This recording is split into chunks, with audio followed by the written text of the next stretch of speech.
Oh yeah. Hey, come on. Oh yeah. Oh yeah.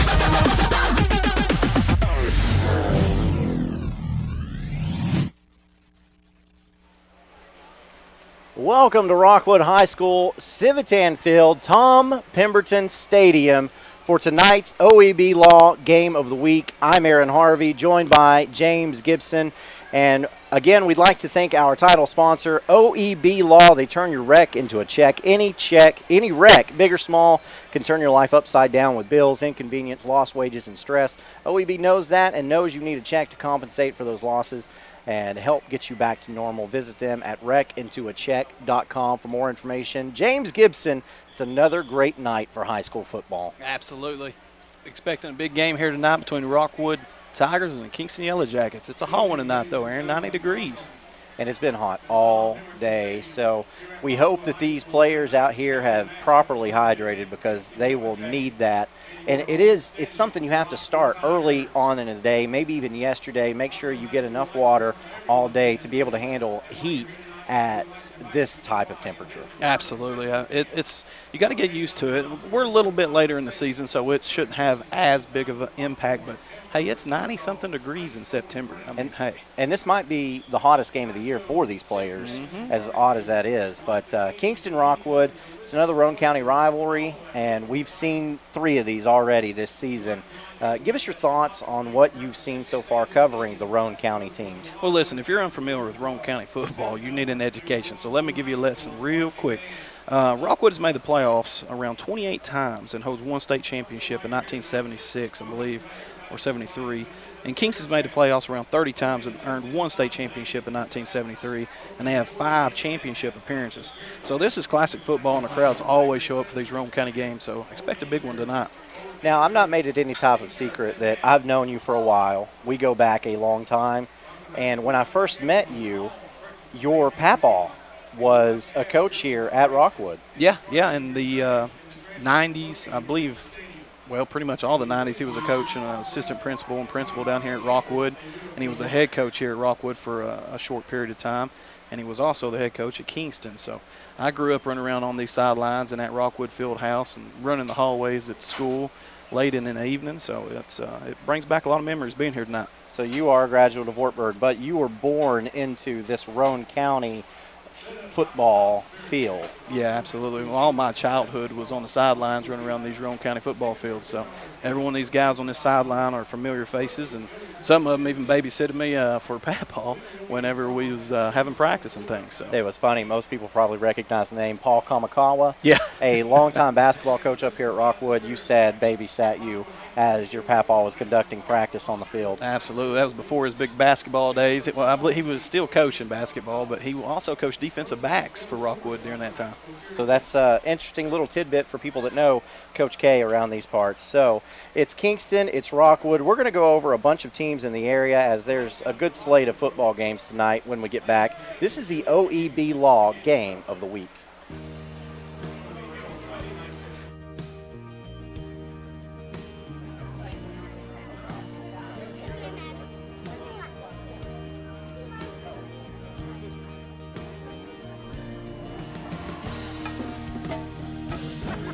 You guys support community here.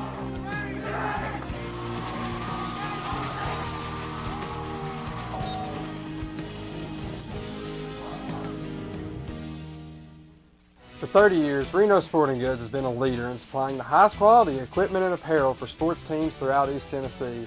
Athletes, fans, and coaches alike rely on the knowledge and experience that only Reno's can provide. For the best in team sports, shop Reno Sporting Goods. Evans Mortuary has been serving the needs of families in and around Roane County since 1976.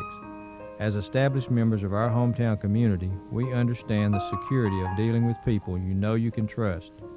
We build our reputation on this trust. The Evans family appreciates the confidence the community has expressed in us over the years and will constantly strive to earn that favor. Evans Mortuary, 805 North Gateway. It's nothing personal. It's just business. Hello? That's how some people do things. Right away. To us, everything we do is personal. Because anyone can answer the call. It's who shows up that matters most. That's the quality of your independent agent and the company that stands behind them. Griffin Insurance is your local independent auto owners insurance agency. The Harriman Utility Board is committed to providing safe and reliable natural gas service to our customers in Harriman and Roane County through the use of safe operational procedures with trained and knowledgeable personnel. An odorant is added to natural gas and maintained to a certain level so that in the event of a gas leak, it can be easily detected. If you smell or suspect a natural gas leak, please call the Harriman Utility Board at 882-3242. We can be reached 24 hours a day, 7 days a week.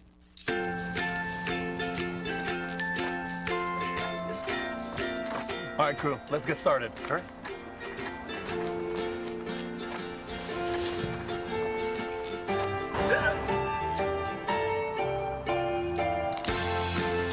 Don't ignore the law. You must call 811 at least 2 to 3 days before any digging project so you can avoid hitting our essential buried utilities. For digging projects big or small, make the call to 811.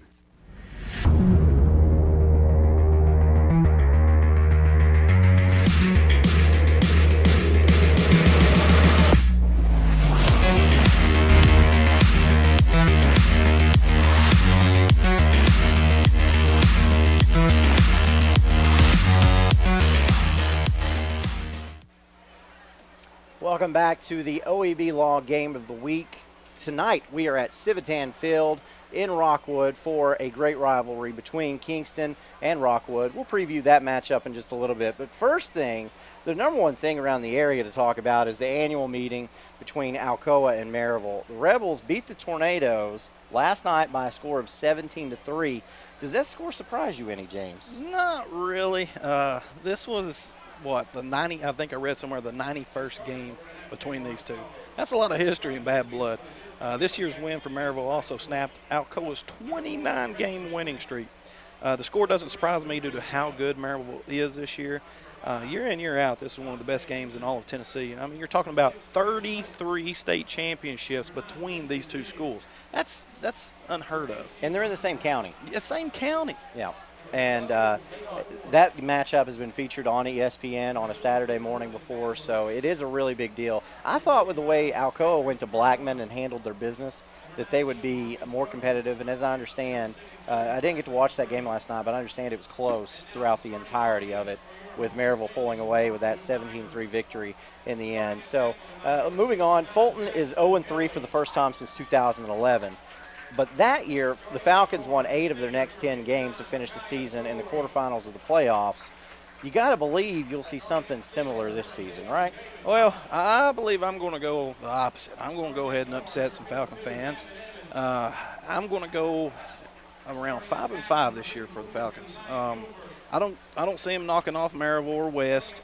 I'll give them a potential win on Austin East, Carnes, loss to Maryville, win against Clinton, possible win against Campbell County, and loss against West. So I'm predicting around 5-5. A little bit of a down year, but look for them to bounce back next year.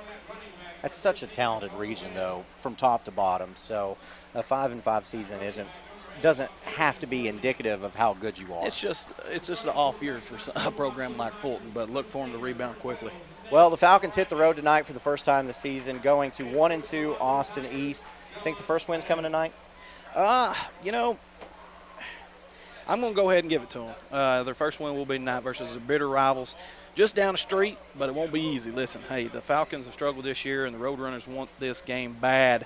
Austin East, as we all know, are always tough and speedy. They've always got speed all over the field, but their last state championship came in 2001. And this year, I think the Falcons are going to be a little too much for them again this year. So this is the OEB Law Game of the Week. We want to thank our other sponsors as well, including Oak Ridge Utility District, Evans Mortuary, Griffin Insurance, Harriman Utilities Board, Ray Varner Ford, S.L. Bowman & Sons, Davis Funeral Homes, and Big E's Market, and Rockwood Natural Gas, as well as Jamestown Assisted Living, City of Rockwood, and Smokin' Joe's. We will preview some more high school football around the area when we get back. This is the OEB Law Game of the Week. Come celebrate Ford Truck and SUV Month at Ray Varner Ford in Clinton. New 2019 Ford Edge, $27,998. New 2019 Ford Fusion, $19,960. Or shop us online at rayvarnerford.com. Come celebrate Ford Truck and SUV Month at Ray Varner Ford in Clinton. New 2019 Ford Ranger Super Cab, $22,996. New 2019 Ford F-150, $23,629. Or shop us online at rayvarnerford.com. Big E's Deli and Market is now open in Rockwood at 326 North Gateway Avenue. They have both 100% gas and gas with ethanol. They are open from 6 a.m. until 11 p.m., 7 days a week. Come by and visit the new owners of Big E's. They have all types of sandwiches in the deli, plus competitive gas prices and the coldest drinks in town. That's Big E's Market, 326 North Gateway Avenue in Rockwood. I gotta go shower. It's laundry night. Dishwasher needs to run. And the Hot Water Wars. A Renai tankless water heater gives you an endless supply of hot water for everything you need to do.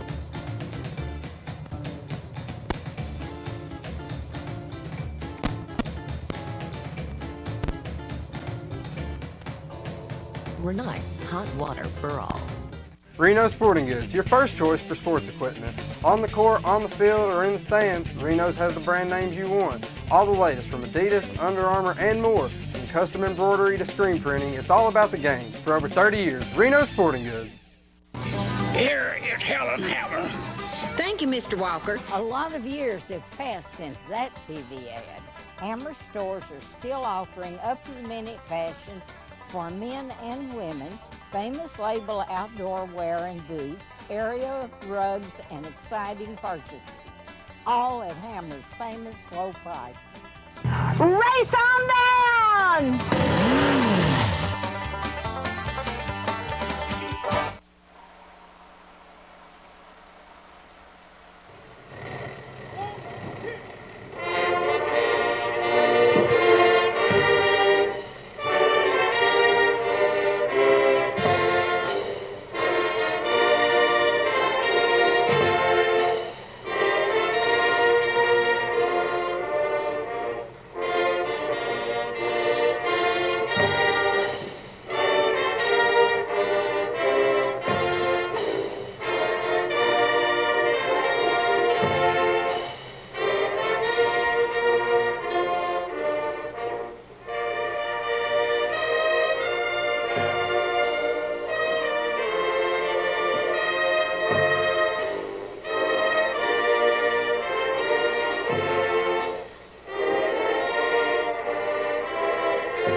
What a wonderful rendition of the Star Spangled Banner as the Kingston Band and the Rockwood Band join forces tonight to honor our country with the Star Spangled Banner.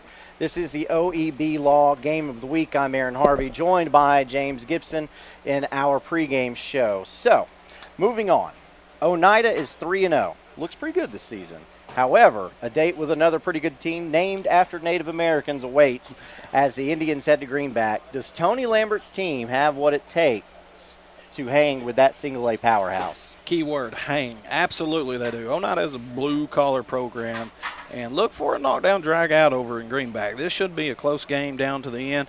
Big game in single-A football. The difference maker here is Coach Tony Lambert. He's a defensive guru, Aaron. I've told you this many times. So don't be surprised if this isn't closer than a lot of people might think. Greenback 1-2 on the season, but that is a little bit deceptive because they played a tough schedule thus far. Now, Oak Ridge got in the win column last week for the first time this season with a win over Campbell County. Tonight, Farragut awaits. This game is at Blankenship Field, and Farragut has won 3 of the last 4 in that series. Will it be 4 out of 5 after tonight? I think it will, but I like how Oak Ridge responded last week. So they maybe they have awakened a little bit and are going to turn this thing around starting tonight. I'll be keeping my eye on this one. All right, so we will now be able to look into the region standings and the AP polls for this week. So let's start with Class 1A, Region 2.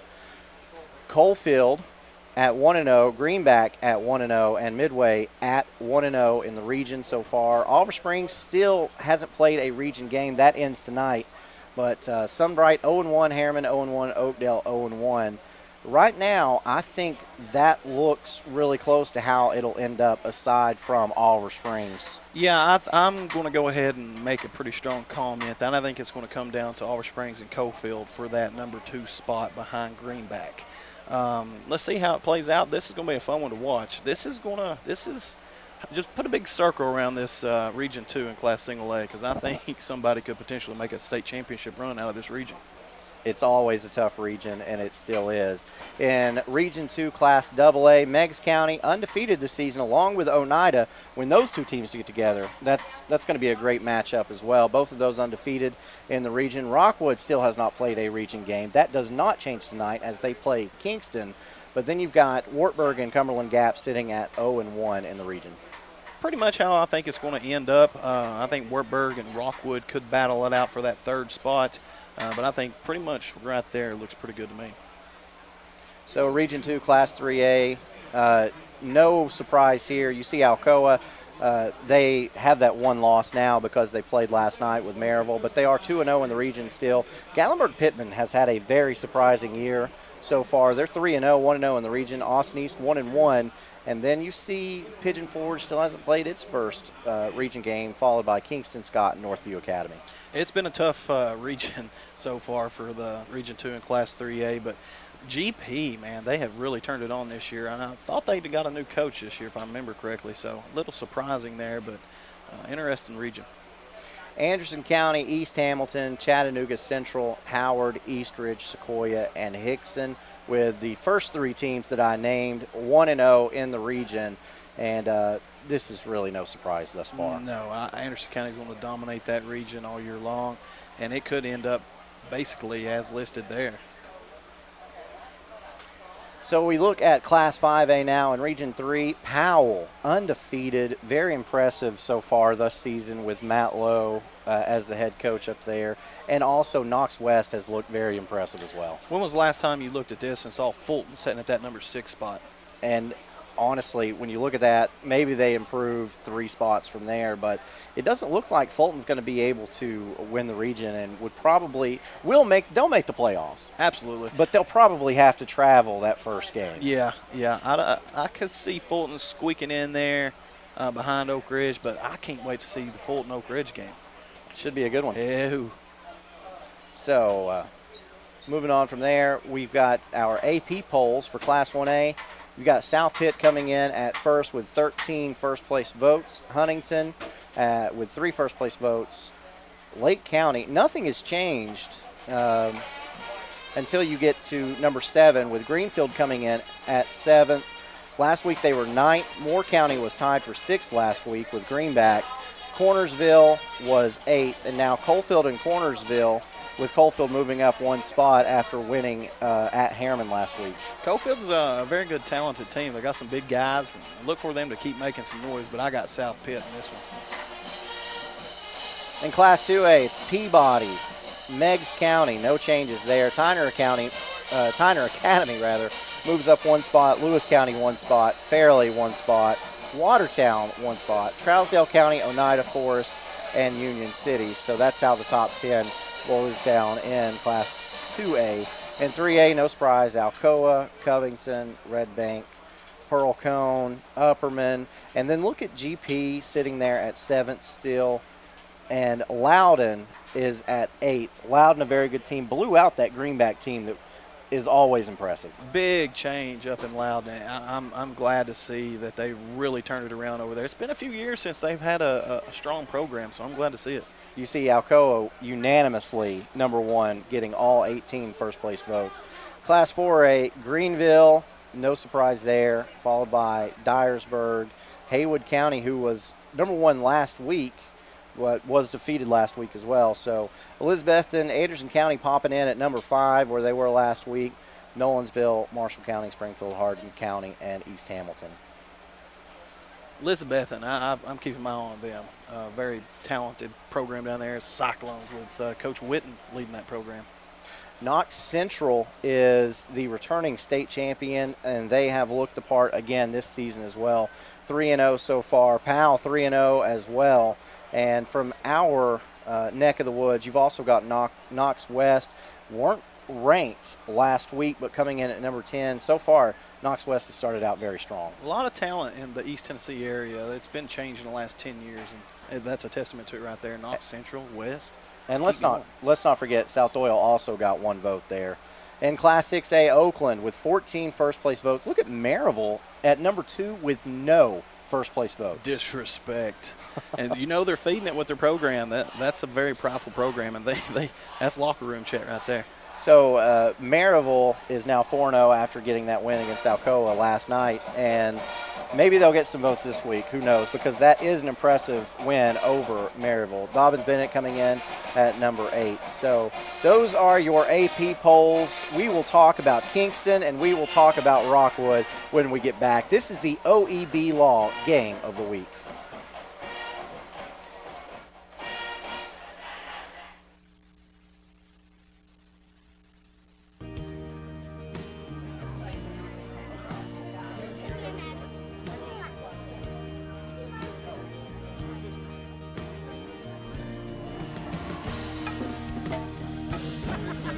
Support community here.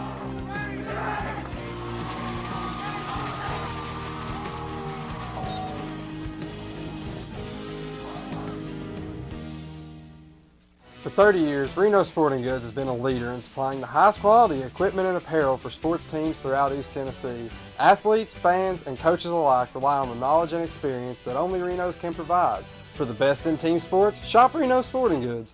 Evans Mortuary has been serving the needs of families in and around Roane County since 1976. As established members of our hometown community, we understand the security of dealing with people you know you can trust. We build our reputation on this trust. The Evans family appreciates the confidence the community has expressed in us over the years and will constantly strive to earn that favor. Evans Mortuary, 805 North Gateway. It's nothing personal. It's just business. Hello? That's how some people do things. Right away. To us, everything we do is personal. Because anyone can answer the call. It's who shows up that matters most. That's the quality of your independent agent and the company that stands behind them. Griffin Insurance is your local independent auto owners insurance agency. The Harriman Utility Board is committed to providing safe and reliable natural gas service to our customers in Harriman and Roane County through the use of safe operational procedures with trained and knowledgeable personnel. An odorant is added to natural gas and maintained to a certain level so that in the event of a gas leak, it can be easily detected. If you smell or suspect a natural gas leak, please call the Harriman Utility Board at 882-3242. We can be reached 24 hours a day, 7 days a week. All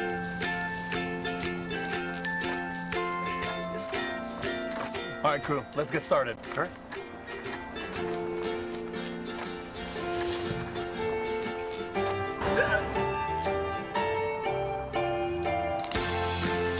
Don't ignore the law. You must call 811 at least 2 to 3 days before any digging project so you can avoid hitting our essential buried utilities. For digging projects big or small, make the call to 811.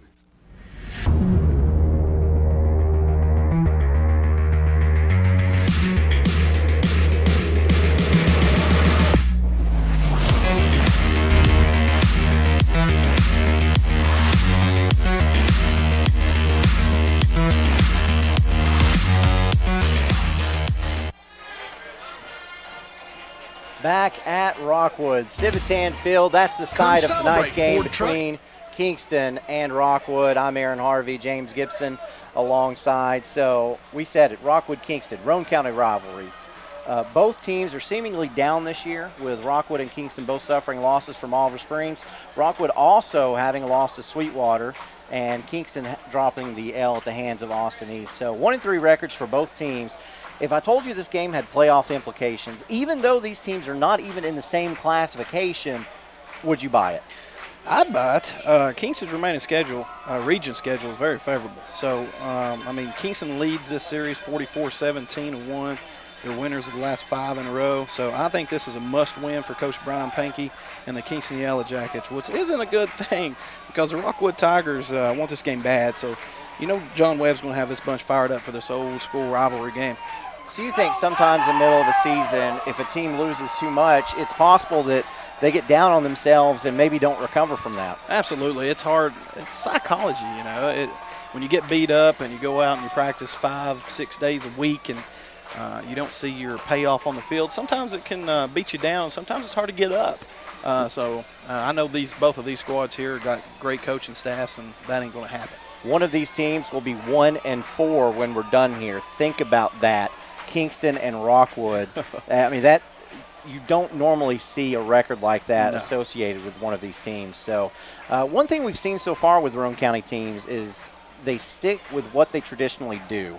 And we expect Kingston and Rockwood to both line it up and run at each other because that's what they do.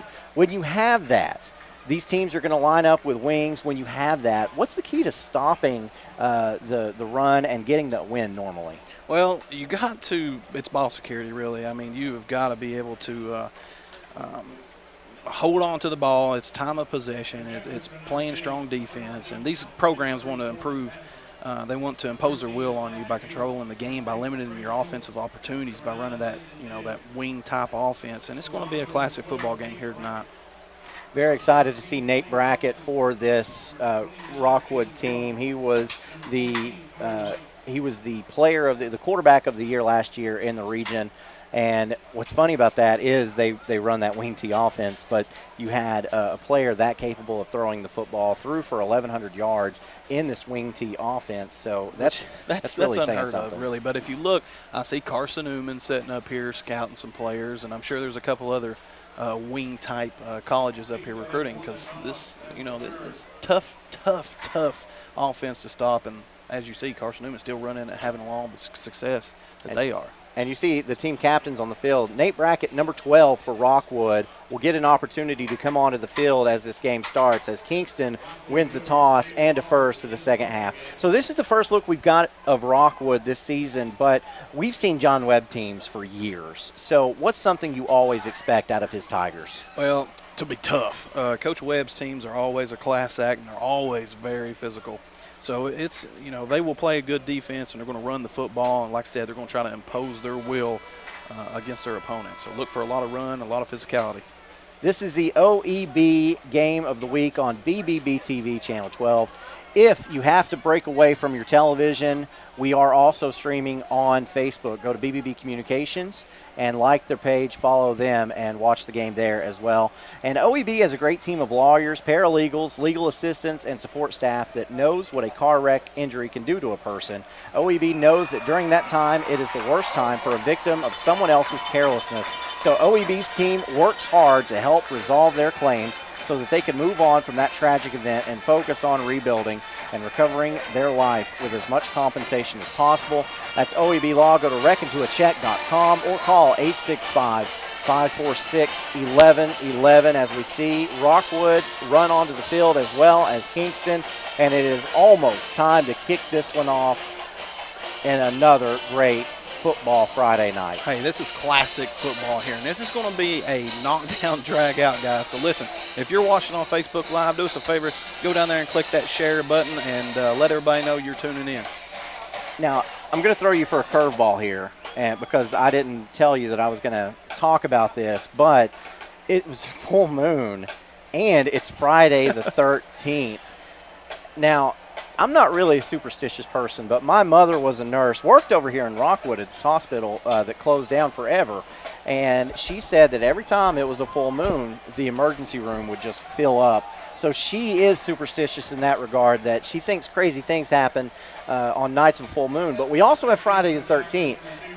You think we see anything crazy? You think Kingston's going to kick an onside kick to start this game or something? You'll see a classic ball game, but you might see a werewolf or Bigfoot running around out here in these woods. But, hey, it's going to be classic football here tonight, and Friday 13th or not.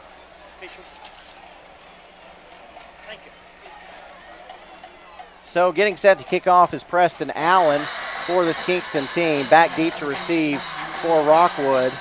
You've got two players back deep to receive for Rockwood. And that is Jaden Hannibal and Owen Heil. As this press box is shaking as the Rockwood students are hopping. And Rockwood with a great return to start this game, as that is Owen Heil. It's a good return. Rockwood kickoff return team did a really good job trying to block some guys on the line, and he got a good return out of it. So as we see the replay, Heil was able to take that kickoff from about the 15-yard line and bring it up to about the 28, and that's where the Tigers will have it with a Hammers 1st and 10. So here's Brackett. Got kind of a bunch formation to the right side as the first pitch goes to the right, and that goes to Dakota Waldo. Not much there. Not much. Kingston defensive line got pushed off the line of scrimmage a little bit by the Rockwood offensive line. If you see there on the replay, they pushed the nose guard back about 10 yards. Yeah. So that defensive line for Kingston is going to have to toughen up and get a little bit lower. Brackett looks like a prototypical quarterback for Class 2A. So Brackett working out of the shotgun. Hands off this time. This goes to Hannibal, and he is wrapped up and dropped in the backfield. I think that Kingston defensive line heard me there. They were fired up. That little nose guard, he shot past that center, got penetration, which anytime you can get penetration on this type of offense, it wreaks havoc. So we had Landon Diggs there in on a tackle, as well as Nathan Bowles, and that will bring up 3rd and about 10 after the loss on the play. Kingston coming out in a 4-3 defense against this wing T. We might get to see Brackett throw for the first time today. In fact, I expect it. Brackett rolls to his right, looks downfield, may decide to run it, and he does. Gets it up to the 35, maybe. Oh, he's really close to that first down marker. We'll have to see where they spot it. He's a really good athlete. I'm excited to watch him get to throw the ball a little bit. I believe they threw 8 times last week against Oliver Springs. They're going to say he's 2 yards shy of that first down. And you saw Brackett when he rolled out there, his eyes were downfield the entire time. I don't think he was thinking run. I think he was trying to wait for a receiver to open up. Didn't, so tucked it and ran with it. It's actually 4th and 1 now after a pickup of 9. And the Tigers look like they might be going for it here. Interesting call here to go for it on 4th. And look for them just to try to draw them off sides, call a timeout, and possibly punt. But let's see what they do. They're going for it. Brackett, handoff up the middle, it. and bam.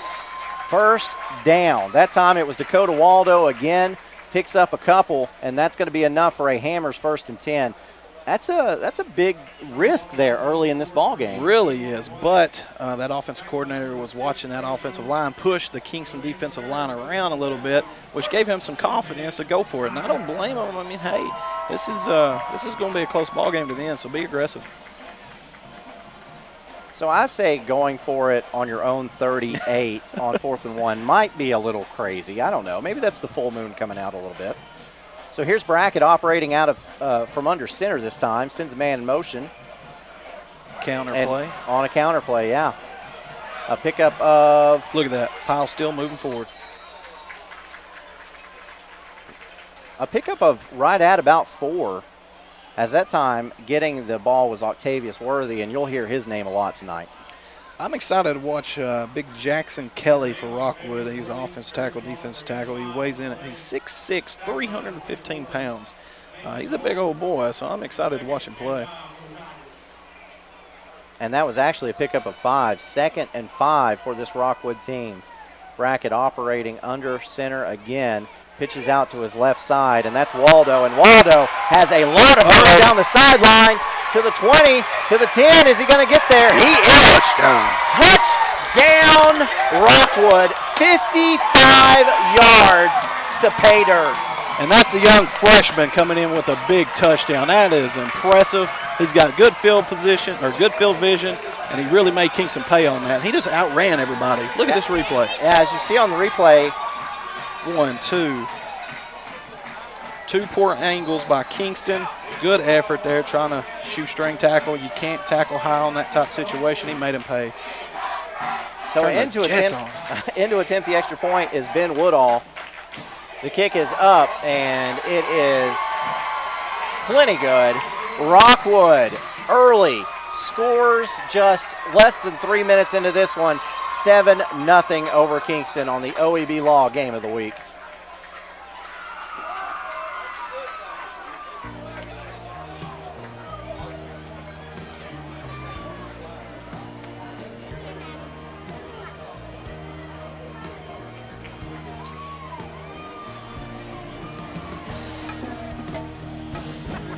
You guys support community here.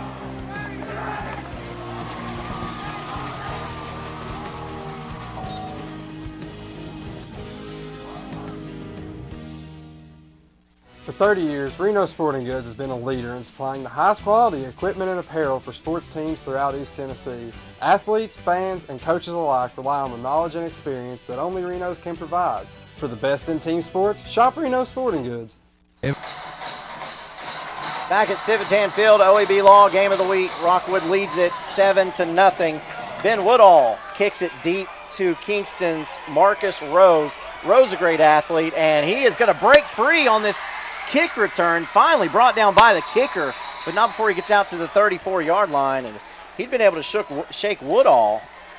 That one would have gone yard. It would have. Like I said, I've been impressed with these Kingston athletes all year long every time I watched them. He did a good job high pointing, getting the ball here, finding a hole, and making something happen. Good blocking by the Kingston offensive return team. And just ran behind his blockers until he couldn't anymore. The kicker, Woodall, makes that play. And again, if he doesn't, then that's about a 95-yard return for a touchdown.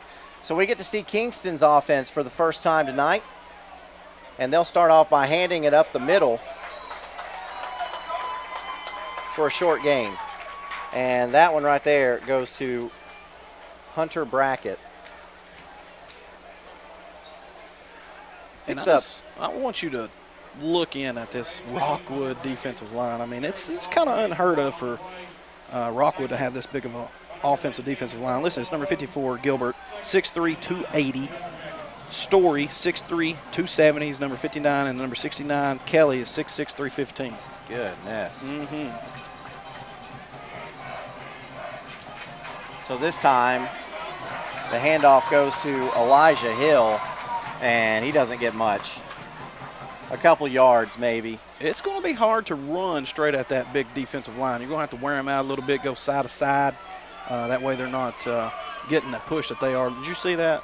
Yeah. They cut through them like butter. Yeah, that's... But, I mean, every defensive lineman, they're averaging around 278 pounds across that defensive line. So run to the outside, get them big boys moving across the field, and get those subs coming in. So Kane Collins, the quarterback for Kingston, will operate out of the shotgun. And he'll have to roll to his left, drop back to pass. No, he's going to keep it and have the first down. Just barely gets there, though, as Rockwood was able to come up and get the tackle.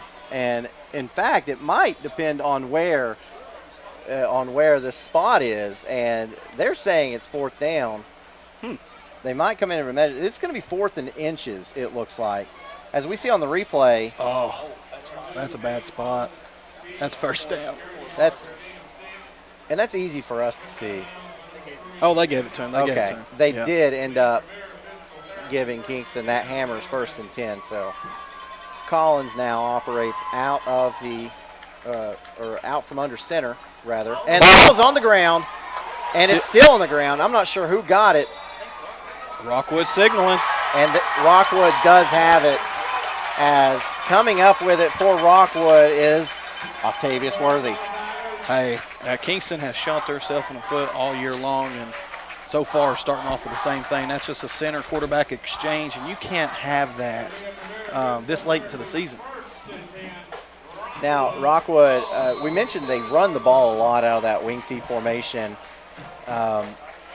but they do have a quarterback that has a great arm. From here, he can get it to the end zone. After a turnover, do you go for a big play here? I do, but hey, with the offensive line as big as they got, they should be able to impose their will against Kingston here and run it wherever they want to. So let's just see what they do. But you got one-on-one out here, I'd take a shot. Brackett under center. He's going to hand it off, and getting some yardage before being leveled that time was worthy. Yeah, that's the same play, and that's a classic wing offense. That's just a counter play. We used to call it counter isolation. You pull the guard, and he kicks out defensive end. You run right behind him. It's the same play they ran a minute ago for the big score. Pickup of 3 on the play will bring up 2nd and 7. We are almost halfway through this first quarter. Rockwood with the ball, up 7-0 in Kingston territory. If you're the Kingston linebackers, you got to stay disciplined, make your reads. Brackett out of the shotgun this time. Let's see what happens.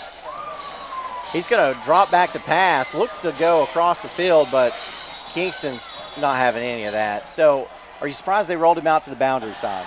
Well, a little bit. It kind of gets hectic over there with not much room. The play, it took so long that the defense of Kingston was able to get some pressure on the quarterback.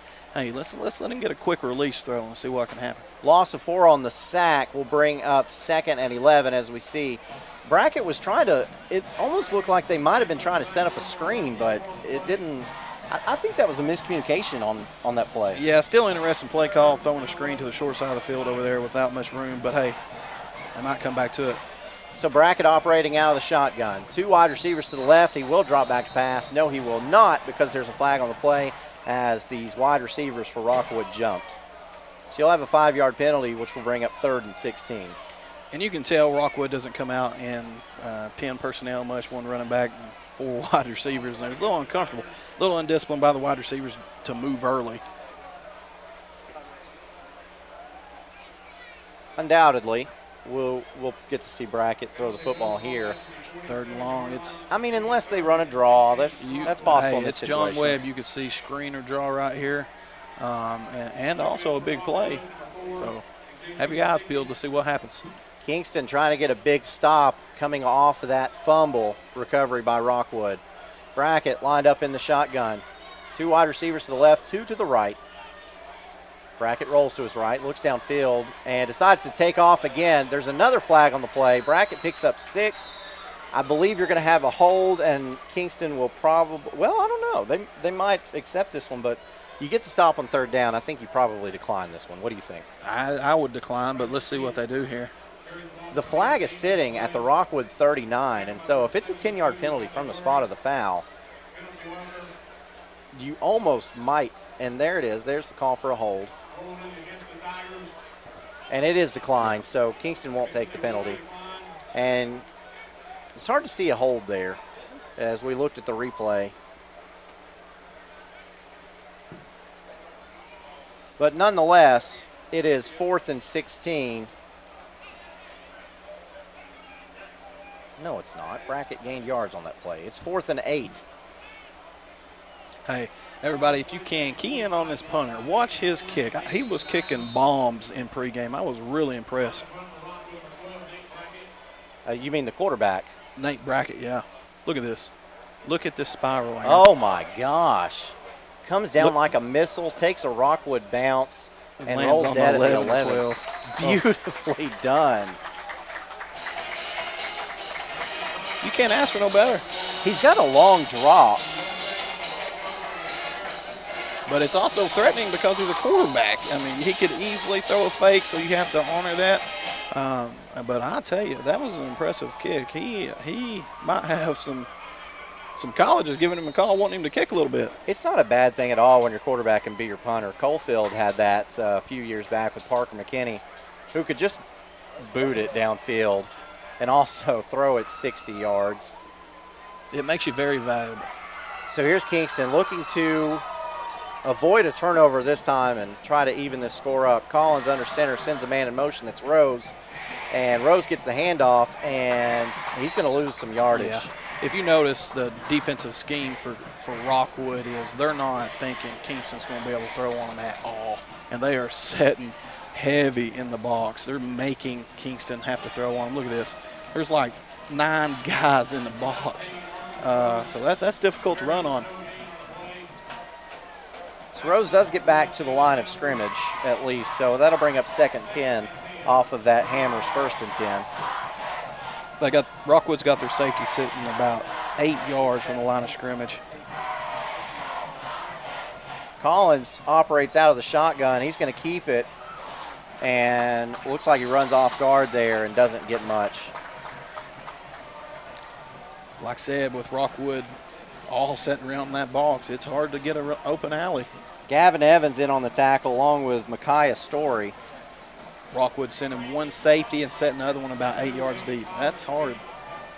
Pickup of 2 brings up 3rd and 8 for this Kingston team, and they may have to throw the football to get Rockwood from get some of these guys out of the box for Rockwood. You can tell Rockwood scouted a lot of game film, and they know what Kingston's going to do. This ain't their first time playing Coach Pankey, so they're well versed in each other. Collins under center again, fakes a handoff to nobody, rolls out, throws it to Rose, who's got it running up the sideline, knocks down Brackett. Big time play, and Kingston needed that bad. They were grasping for air, and that young man brought some 0-2. Boy, that was awesome. So Rose tiptoes up the sideline and then just waylays the Rockwood quarterback, who's also playing in the backfield on defense. That's what you want. You did not want him running out of bounds. He kept that head in bounds and picked up a couple extra yards and also delivered a little bit of punishment. What made that play was the quarterback getting outside from that big defensive line of Rockwood. Keep running the ball outside, rolling out, and good things might happen. Hit his man in stride as well. Brings up a Hammers 1st and 10 from the 46 of Kingston. Handoff goes up the middle. This time it's going to Brackett. That's a tough run there. He picked up several, and he got decent blocking on that, so not too bad. Good things happen when you can, against a big defensive line like that. If you can run outside, get them running sideline, get those hands on the hips a little bit, they'll start standing up. Offensive line will start having some success pushing them off the ball, and it opens up running holes. Pickup of 4 brings up 2nd and 6. Don't get confused. Brackett is a running back for Kingston, Hunter Brackett, as Rose is in motion but doesn't get the handoff. This time it's Hill, and Hill dragging some people up. Got the Hammers 1st and 10 and able to hold on to that ball as you had Owen Heil trying to strip it, but what a run by Elijah Hill, the senior. And stumbling there. I love it. Watch this replay as Hill really carries a whole pile of Rockwood players. Gets some help from his teammates, but just keeps those legs driving. Big number 54 there for Kingston, just pushing him along. That's what you want to see. That's what I've been waiting on for this Kingston squad, is show me some fight. So far tonight they are. Hammers 1st and 10 from the Rockwood 37-yard line. Collins under center. Handoff goes up the middle. This goes to Brackett. Brackett picks up about 4 yards before he's brought down. So Kingston moving that football. Having some success. They're starting to believe, hey, let's run this ball. Let's dominate this game. Let's get one in. Just 90 seconds remaining in this first quarter. Rockwood up 7-0 in our OEB Law Game of the Week. As you see the replay,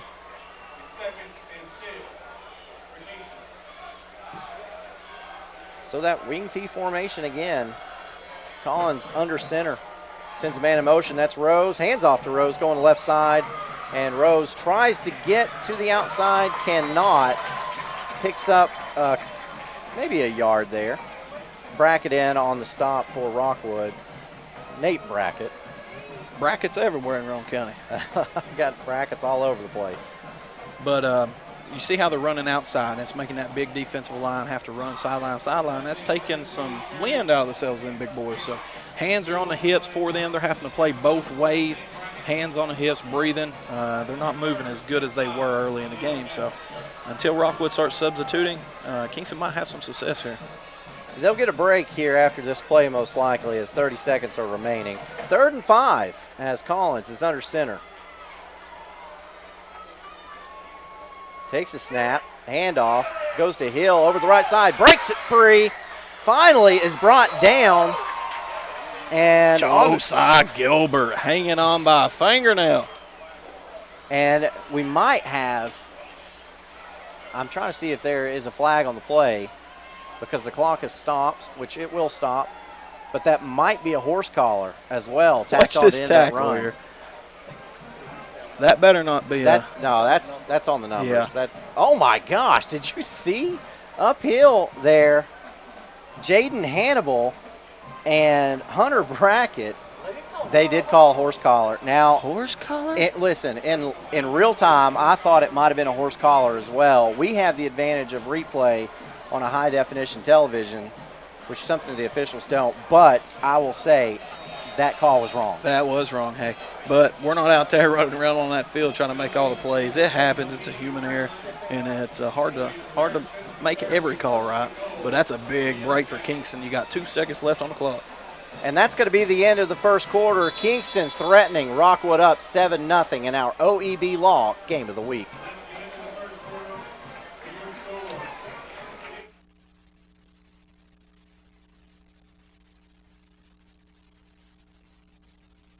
Greg joined the military to serve his country and fight for freedom. He was a dedicated soldier, and during his days off, Greg enjoyed riding his motorcycle. But none of that mattered to the speeding driver who was texting and slammed into him. Greg had medical bills the insurance company refused to pay until Greg called OEB Law. When you get injured, don't expect the insurance company to put your needs first. Call OEB Law 546-1111 and turn your wreck into a check. Come celebrate Ford Truck and SUV Month at Ray Varner Ford in Clinton. New 2019 Ford Ranger Super Cab, $22,996. New 2019 Ford F-150, $23,629. New 2019 F-250 Crew Cab 4x4 XLT, $45,578. New 2019 Ford Edge, $27,998. New 2019 Ford Fusion, $19,960. Ray Varner Ford in Clinton. I-75 exit 122 or shop us online at rayvarnerford.com. Big E's Deli and Market is now open in Rockwood at 326 North Gateway Avenue. They have both 100% gas and gas with ethanol. They are open from 6 a.m. until 11 p.m., 7 days a week. Come by and visit the new owners of Big E's. They have all types of sandwiches in the deli, plus competitive gas prices and the coldest drinks in town. That's Big E's Market, 326 North Gateway Avenue in Rockwood.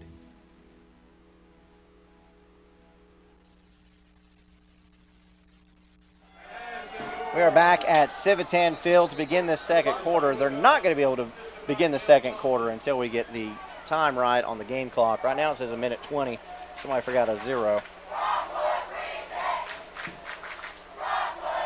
This is a big drive for Kingston. They've got to punch this in. And now we're straight. As Ball another down. fumble again. Golly. And that's Hunter Brackett able to carry it. But that center quarterback exchange. I'd like to see the replay on that a little bit, but it looked like he was backing out early, which is sort of he's not getting his hands. He's got to get deeper in under the center. All right, so Kingston wants to talk about it. Brian Pankey, not a happy man. You're listening or you're watching the OEB Law Game of the Week.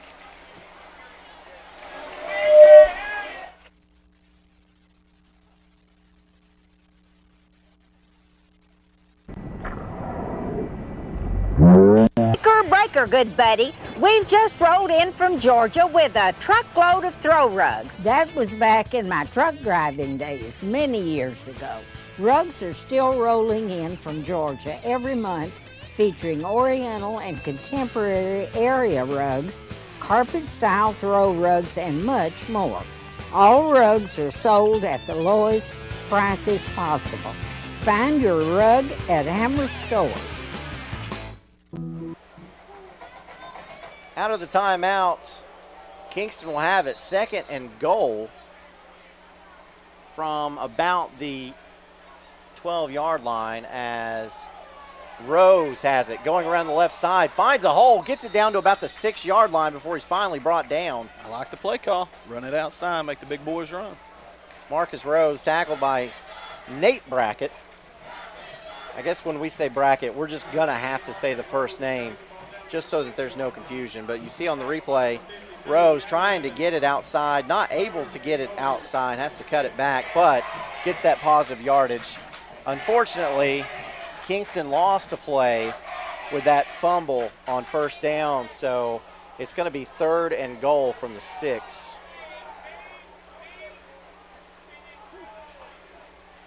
Got to punch it in if you're Kingston. I want to see if the quarterback gets up under the center a little closer. And Kingston's going to use their second timeout in just 3 plays. Trying to punch it in and tie this game up. It's Rockwood 7, Kingston nothing on the OEB Law Game of the Week.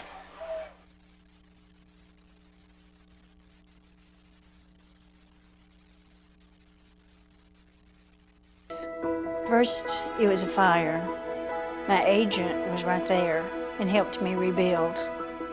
Then the tornado destroyed everything, again. Both times, my independent agent and auto owners took care of me like someone takes care of family. For whatever lies ahead, we're always there. Griffin Insurance in Kingston is your local independent auto owners insurance agency. Planning a funeral can be difficult. Best, but it can be a lot easier if you work with people who care. That's Davis Funeral Home in Harriman and Wartburg. Davis Funeral Home gives attention to every detail, ensuring your loved ones will be remembered with honor and integrity. Davis Funeral Home works very hard to give you the most. 3rd and goal, Civitan Field. Collins under center, takes the snap, drops back to pass, finds a man on a slant, and his receiver can't bring it in. That time, he was absolutely there. That time it was Luke Borum, and that pass ball is incomplete. Boy, Kingston had the play call. Collins had the pass. Receiver Borum just could not bring it down. As we see on the replay, just a slant, and we saw Octavius Worthy almost got a hand on that. I'm confused why Kingston hasn't tried to go back outside more. If you run it right at this big old defensive line, it's going to be hard to punch it in. So Kingston will go for it on 4th and goal from the 6. 2 wide receivers to the right for Collins, who is now under center. Takes the snap, drops back to pass, throws it to the corner of the end zone. That pass is incomplete, intended that time for Elijah Hill, and it is a turnover on downs, a big stop for Rockwood. Yeah, the young quarterback had no time. Big 59 from Rockwood driving in there real quick. He just basically just threw it up. He did almost throw it up, but Hill almost made a play on that, and that would have been a big play to cut this score to 7-6 at least. But as it stands, Rockwood will have a Hammers 1st and 10. So Rockwood was able to come up with a fumble, and they turned that into a score. Now they've got a turnover on downs. And Kingston used 2 timeouts on that drive. Yeah, and didn't punch it in. Yeah, it's disheartening when you're over on that sideline. You can't punch it in that close. It's a little, it'll get you going a little. So Nate Brackett there takes the snap, handoff, a crossbuck play goes to Worthy, and Worthy gets stopped at about the 8-yard line. There is a flag on the play, though. I couldn't quite see what happened, so let's see. Holding. And the clock is still running, which it shouldn't be. But it is. That is a live look at the clock here at Civitan Field, Tom Pemberton Stadium. So that's not a malfunction on our part. And yeah, you did see the hold on the replay there. So that was a legit call. Fortunately for Rockwood, though, the ball was only on about the 6. That's half the distance to the goal. So we'll bring up a Hammers 1st and 13. Brackett operates under center again. And he fumbles the exchange. The ball's on the ground. And I believe Rockwood able to recover it. They do. You get a good view of it there. And coming up with it is Dakota Waldo, the running back for Rockwood. Couldn't quite tell what happened there, but anyways, ball on the ground. And I can go ahead and tell you, anytime there's a ball on the ground, you have hats diving in everywhere. It's pretty scary sometimes, especially on your quarterback. You don't want all those big guys landing all over your quarterback. So after the fumble and after the penalty, it's 2nd and 13 with Rockwood backed up way deep in their own red zone. And here's a handoff. A counter play goes to Worthy. Worthy trying to break it outside. Gets it up to about the 13 before he's finally brought down. Great run by Worthy. Kingston defensive backs and linebackers are moving to the ball pretty good. They're gang tackling, and that's what you want. Javar Ashford and Preston Quiet in on the tackle for Kingston there. And number 1 for Kingston coming in there. Quiet. He really closed the hole, because if he could have bounced inside, that's a huge gain. There was a huge hole there. That's a pickup of about 9. We'll bring up 3rd and 4 for Rockwood. That's a 3rd and manageable is what I would call that. Especially for this offense. Brackett under center. Handoff goes to Waldo. Waldo is met and dropped. Big play. Where's Waldo? Landon Diggs will tell you as he brings him down up the middle. Big play. Broke through the line of scrimmage, hit him in the backfield, and wrapped up, secured the tackle. That's what you're looking for. Boy, yeah. Landon Diggs just swept him off his feet, and not in a good way. Nope. So, Nate Brackett, the punter for this Rockwood team, stays in to punt this one away as Kingston forces a 3-and-out. There's the punt. Brackett had to hurry and get it off, and so you had an end-over-ender that's going to land and die at the Kingston 41-yard line, and that's where the Yellow Jackets will have it with a Hammers 1st and 10. So Brackett saw some pressure that time. Hey, if you've been thinking about assisted living, then the time is now. Now through October 1st, if you move in between these dates, you will receive a $1,000 credit off your move-in cost at Jamestown Assisted Living. Availability is limited, so don't miss out on this opportunity. Contact James, Ben, or Fern. Schedule a free tour and join our family at Jamestown Assisted Living. Call 865-376-3030. That's 865-376-3030 for Jamestown Assisted Living in Kingston. And also, the mayor of Rockwood and council members, Steve Bryant, Jason Jolly, Shane True, Mike Fuller, Harold Holloway, and Bobby Anderson are all big fans of the Rockwood Fighting Tigers and hope that they have a winning season this year, so they will be in the playoff picture at the end of the regular season. As Mayor Brillo Miller would say, go Tigers, play hard tonight, and win, win, win. That message from the city of Rockwood. I want to thank all of our sponsors tonight. Of course, OEB Law is the title sponsor of our games. We want to thank Hammers for sponsoring our first downs.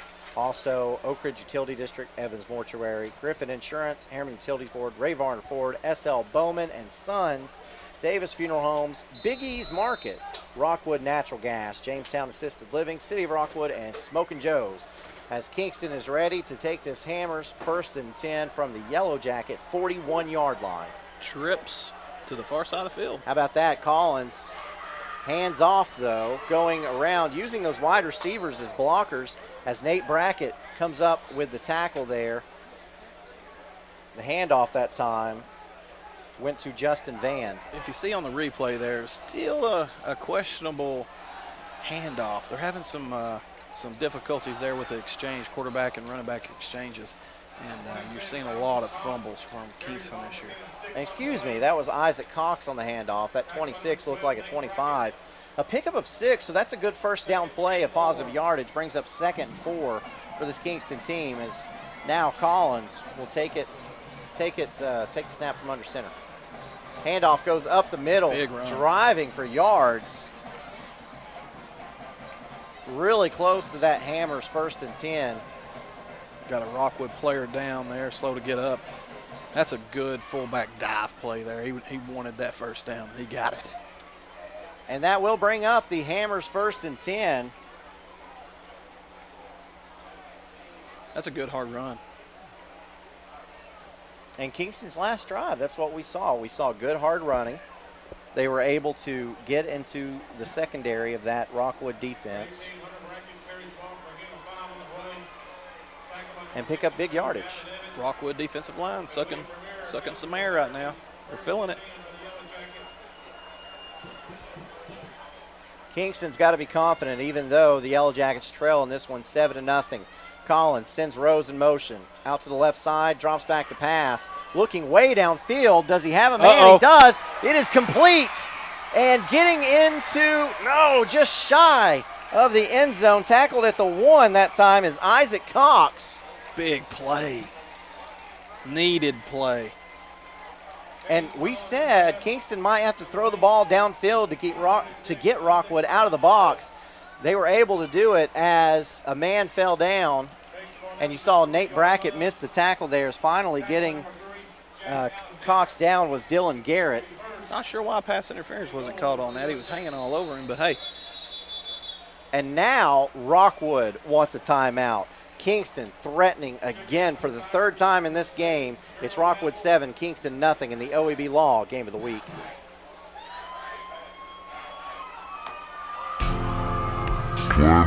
Funeral can be difficult at best, but it can be a lot easier if you work with people who care. That's Davis Funeral Home in Harriman and Wartburg. Davis Funeral Home gives attention to every detail, ensuring your loved ones will be remembered with honor and integrity. Davis Funeral Home works very hard to give you the most professional service possible. Davis Funeral Homes, Morgan Avenue in Harriman and Old Mill Road in Wartburg. Davis Funeral Homes, people who care. Reno Sporting Goods, your first choice for sports equipment. On the court, on the field, or in the stands, Reno's has the brand names you want. All the latest from Adidas, Under Armour, and more. From custom embroidery to screen printing, it's all about the game. For over 30 years, Reno's Sporting Goods. And here we are again at Civitan Field. A Hammers first and goal for Kingston.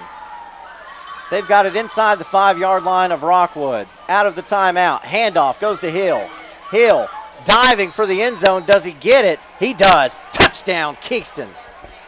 Kingston needed that something awful. So that's good for Kingston. You punch that in.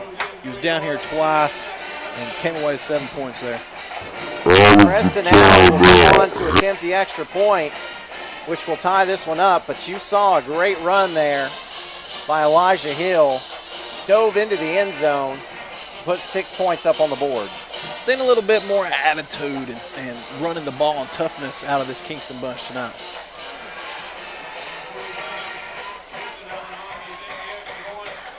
The extra point is up. It's good. We have got a tie ball game here in the second quarter with 6:19 left to go in the half. Kingston Rockwood on the OEB Law Game of the Week.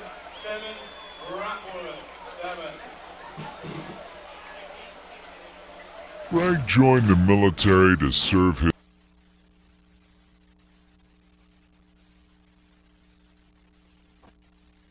The Harriman Utility Board is committed to providing safe and reliable natural gas service to our customers in Harriman and Roane County through the use of safe operational procedures with trained and knowledgeable personnel.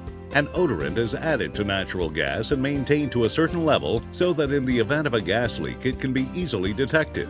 If you smell or suspect a natural gas leak, please call the Harriman Utility Board at 882-3242. We can be reached 24 hours a day, 7 days a week. We've got a great ball game tonight between Roane County rivals Kingston and Harriman. 7-7 is your score in the OEB Law Game of the Week. Allen kicks it deep. Taken by Jaden Hannibal. Gets it up to the 28 before he's stacked up and dropped by Kingston. Didn't have much of a hole there to hit anything, but tough runner. I like this kid. Buddy, I'll tell you what, so we've got the screen in front of us so that we can see what's going on. We can see the replays. We see everything that you see at home or on your phone. I'm looking at this screen, and the definition of this screen is higher than my actual vision of the field. Oh, yeah, absolutely. These new cameras are impressive. Great if you're at home, hit that like button, hit that share button, and let's get everybody watching this ball game. We got a good one down here in Rockwood. You hear the band, wonderful band, as Brackett takes a snap and pitches it out to the right side. That's going nowhere as Dakota Waldo gets the pitch on the Hammers 1st and 10. And Trey Schultz in there on that play, looked like. Nope, had that wrong. That was Inman. Yeah, Dante Inman. That's a good play. And that's a loss of 3. We'll bring up 2nd and 13 for Rockwood. 5:40 left to go in the half. And Kingston won the toss, deferred to the second half, so the Yellow Jackets will actually get the ball to start the second half. So we'll see what happens here. Brackett from under center. Fakes the handoff, looks downfield. We get to see the young man throw, and the ball falls out of the hands of Dylan Garrett, the intended wide receiver, but that's one you got to catch. That's one you got to catch, and that's a good target. He's 6'3", 165. He's a junior. He needs to come down with that catch. You see his teammates kind of patting him on the shoulder a little bit. Shake it off. We need you again. Brackett just looks so confident back there. If you're watching at home, just look at that offensive line for Rockwood. That's impressive. And they've actually got some subs in there on the offensive line right now. Got to catch it. He didn't get the ball at the highest point. No, he didn't. And that's just, hey, Rockwood is a wing power offense team, so it's having to call a timeout. And Brackett doesn't like what's going on with his team, so he's going to call a timeout and go talk to Coach John Webb. 7-7 here, 5:20 left to go in the OEB Law Game of the Week. Join the military to...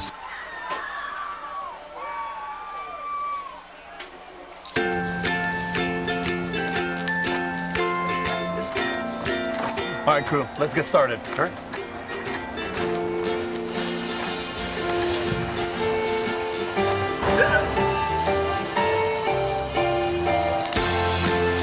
Don't ignore the law. You must call 811 at least 2 to 3 days before any digging project so you can avoid hitting our essential buried utilities. For digging projects big or small, make the call to 811.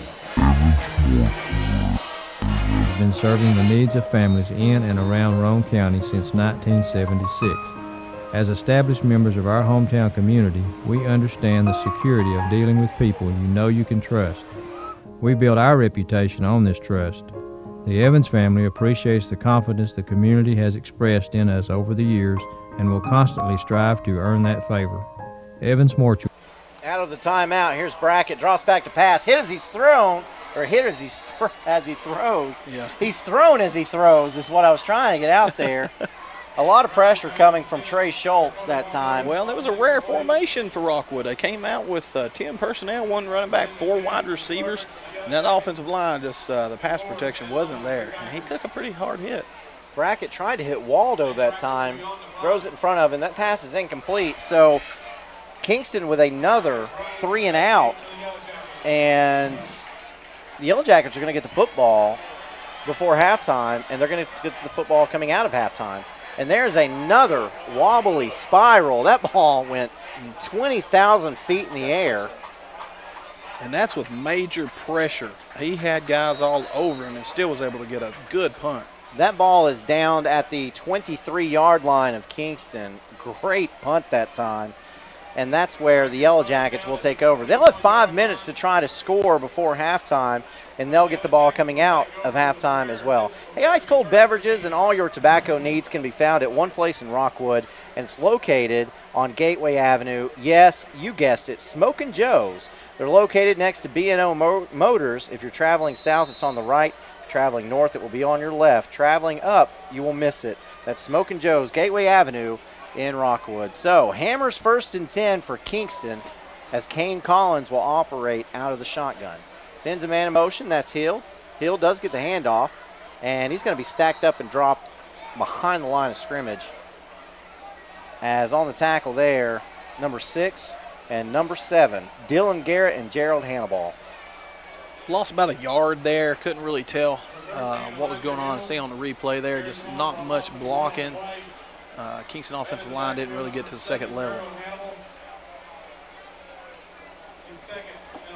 And that is a loss of 1, brings up 2nd and 11. Collins again operating out of that shotgun, sends Hill in motion. Collins drops back to pass again. It's a slant. It's picked off. Going the other way for Rockwood, and will score is Jack Alexander. A junior gets 6 points on the board and gives the Rockwood Tigers the lead again. Big play. Came up, read the quarterback the whole time. They chose to send motion to the short side of the field. They had 3 guys over there. That's just, the wide receiver didn't even look like he had any idea what was going on. It was a badly thrown football. Yeah. Went way over the head of his receiver. And Alexander with the pick six gets it into the end zone. 4 minutes left to go. That'll cut your heart out. Ben Woodall will attempt the extra point. It's up, and it's good. Rockwood leads this one now 14-7 with 4:12 left to go in the first half of the OEB Law Game of the Week.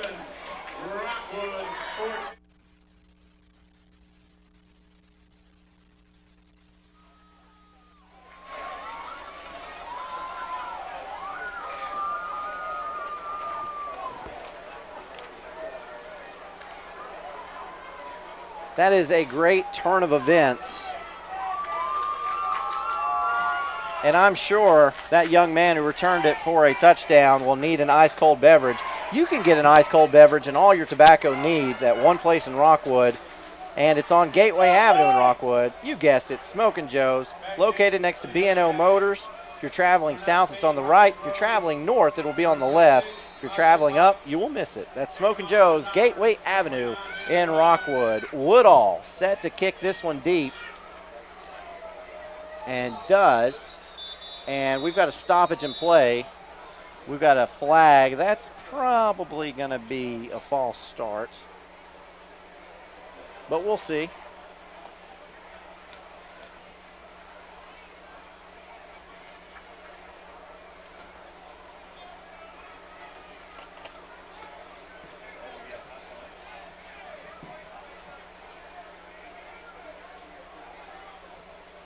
That's what it is. That'll back. As we see on the replay, everybody has to be behind the line. The kicker has to cross that line first, and you saw on that replay, great job by our producer tonight, Brad Jones, for finding that and pointing that out to us. So now Woodall backed up 5 yards. We'll have to kick it from the 35. Squib kick, out of bounds. Out of bounds. Woodall hesitated before he kicked it, and I guess they were planning to kick it high and had a big open area over here. I'm not sure. I wouldn't want to kick to the Kingston athletes either. With 4 minutes left to go, they haven't proven themselves to really be able to move the ball too effectively. So it looked like they was potentially trying to kick to a little open spot, maybe even get a guy on it. But Woodall kicked it too far to the right. It goes out of bounds. That's an illegal procedure penalty. And honestly, they were offsides again, as we saw in that replay. Yeah. Because of that hesitation of Woodall, it threw the rest of his teammates off guard. That's all on the kicker. So the ball will be placed at the 40-yard line. And Kingston will have good field position and 4 minutes and 12 seconds to work, but they'll have to make up some grounds. 2 turnovers tonight for Kingston on offense result in 14 points for Rockwood. And that's why Rockwood has the lead right now. So Collins will come out under center. Sends a man in motion. Counter. And that's a crossbuck kind of play to Elijah Hill, and Hill gets uphill. I'm telling you, he's a hard runner. He has ran hard all night long, just driving those legs. From Hammers 1st and 10 to Hammers 1st and 10, a pickup of 13. Watch this play here. Rumbling and stumbling. You ain't going to arm tackle me. And he just has a little bit of lateral movement right there Just that allowed enough. him to make a couple guys miss and get upfield. So now Kingston sitting in a really good position. 3:43 left to go in the first half. Rockwood territory. And that Rockwood safety's backed up just a little bit, so that allows just a little more running lanes. And this time going around the left side with a lot of room again. And that time it's Rose. And do we have a flag? Because that looked like a face mask to me. It looked like it. Let's see what he says. There is a flag. There's 2 flags, it looks like. There's one at the 39-yard line, it looks like, and there's one at the 46. I misspoke. There wasn't one. So we get to see the replay. Again, we have the advantage of replay, and that was not a face mask. So that's a good no call. We love replay. So after the penalty, which is 10 yards from the spot of the foul on that hold, Kingston will have a Hammers 1st and 17. Kingston going with twins to the far side of the field. Collins under center, hands off. Wow. That handoff goes to Preston Quiet. Big story on coming in there. 6'2", 275, a freshman for Rockwood. Busting through the line of scrimmage, making a play in the backfield. Love it. Watch this on the replay. Nehemiah Story. Now that's a freshman, Aaron. Tells him a story. Almost put him to sleep. Preston Quiet, he says, you stay quiet. Big time play by a freshman. No gain on the play, brings up 2nd and 17. I don't know what Rockwood's feeding these boys down here, but. Actually, a loss of 2 brings up 2nd and 19. Clock continues to run. We've got 2:28 left to go now. As Collins rolls out to his right, has a man there. That pass is complete. And the ball comes free, but I believe he was down, as receiving the pass that time was Elijah Hill. Dylan Garrett came in there and laid the smack. That's a big-time play. 6'3", 165 junior. Watch this on the replay. Beautiful tackle. Boom. Oh, yeah, just centered him. And, boy, that ball might have been coming close. Before. It was close, but a good catch by number 13 from Kingston. So that cuts the 3rd down deficit a little bit. It'll be 3rd and 16. Let's see what kind of play call they do. I haven't seen too many screens or draws out of Kingston so far this year, but your playbooks get kind of limited here. Collins quickly throws it out on a wide receiver screen, and that pass is incomplete. As for Kingston, it was Isaac Cox, probably looking upfield a little bit before he looked the ball in. He was looking upfield, took his eyes off the ball, trying to make a play. You can even see it on the replay a little bit. Now the good news for Rockwood is an incomplete pass stops the clock with 1:32 left. So Rockwood will have an opportunity to try to get into scoring range. They've got the quarterback for it. As you stated earlier, I believe he threw for 1,100 yards last year out of this offense, which is a lot. That is a lot out of this offense. It certainly is. And Rockwood also has a really good kicker, as Kingston will take a timeout. So let's do the same thing. Rockwood 14, Kingston 7. This is the OEB Law Game of the Week.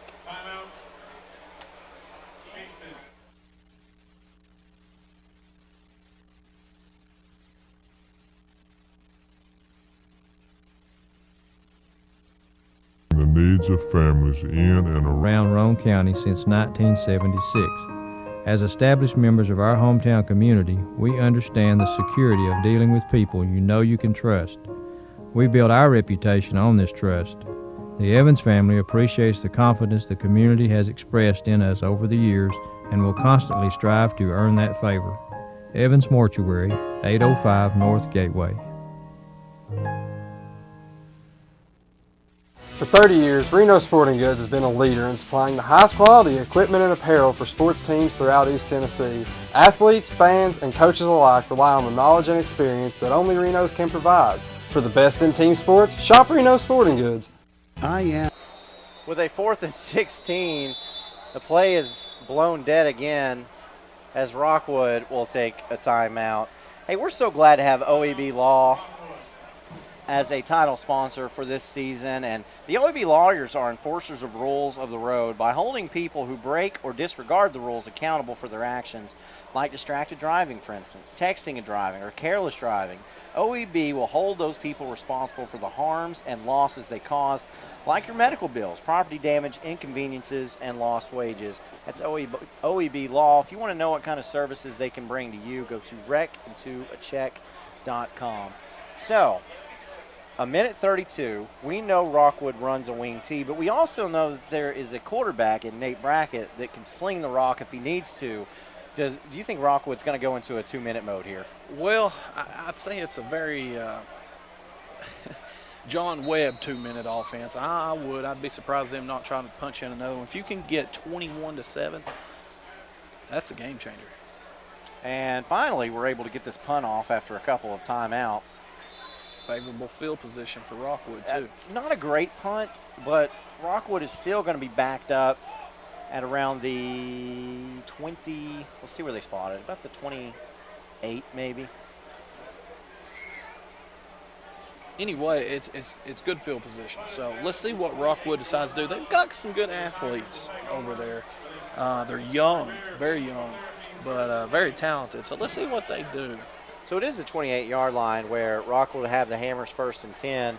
Only a minute 23, so you've got 83 seconds to try to get into some type of scoring range. Rockwood also has a pretty decent kicker. So I'm not exactly sure what his range is, but one wide receiver set here. Brackett hands off Look up here. the middle. Look here. What a great run by Waldo, the freshman. A pickup of 12 right off the bat on Hammers 1st and 10. We'll bring up another Hammers 1st and 10. And that's kind of a gauge. You run that play right there to see if you can break open something, get into yards, and then that helps determine what you do next. That does, and that's a great job by the offensive line of Rockwood, creating some holes there for that. But all the misdirection stuff in the backfield, it's hard on the Kingston linebackers. Again, one wide receiver set. Do what you do, Rockwood. So Brackett from under center in that wing T offense fakes the handoff to Waldo this time and then hands it off to his wingback. And this is Jaden Hannibal, and he loses a yard. Yeah, that's a freshman mistake. You've got to get out of bounds there. Stop that clock. Tries to pick up a little bit of extra yardage. In fact, loses a yard, and the clock is just running. And Rockwood doesn't seem like they're in any type of hurry at all here. And I'm sorry, he's a sophomore, not a freshman. But still, underclassmen, that's a mistake. Got to get out of bounds, stop that clock. Sophomore, grade 10 for Hannibal. Coming in at 5'6", 120. About as big as you were in high school, Aaron. Handoff goes up the middle to Waldo. Waldo breaks it around the outside, and he's tripped by the 38-yard line, and that's going to be the last play of the half. Rockwood takes a lead into halftime thanks to 2 Kingston turnovers. It's the Tigers 14, Kingston 7. Stay tuned. We've got some great band action coming up when we get back. This is the OEB Law Game of the Week.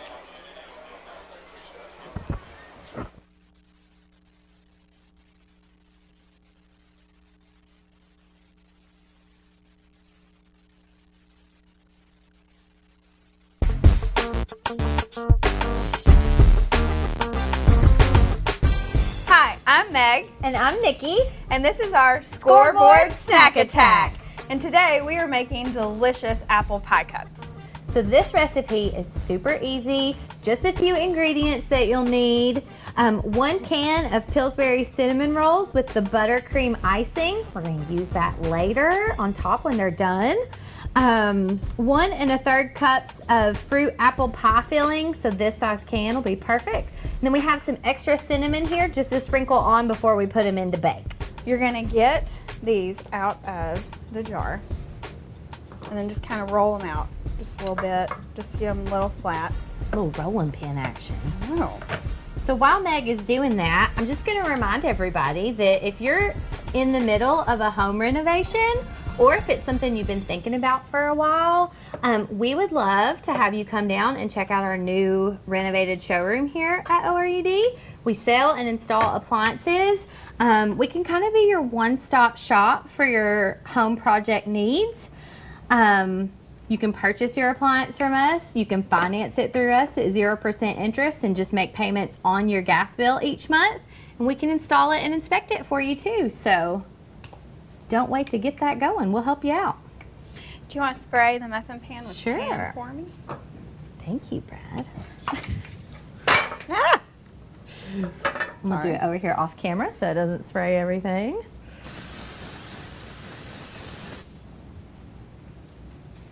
Next step, you're going to put these in the muffin pan and kind of push them down so they make kind of like a cup.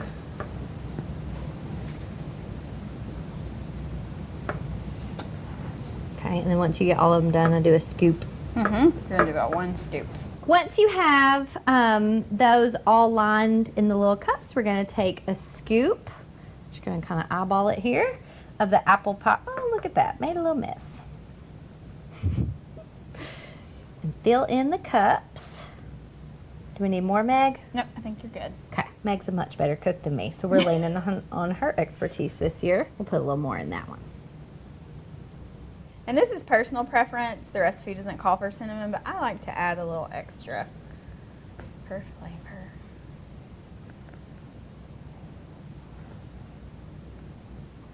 Perfect.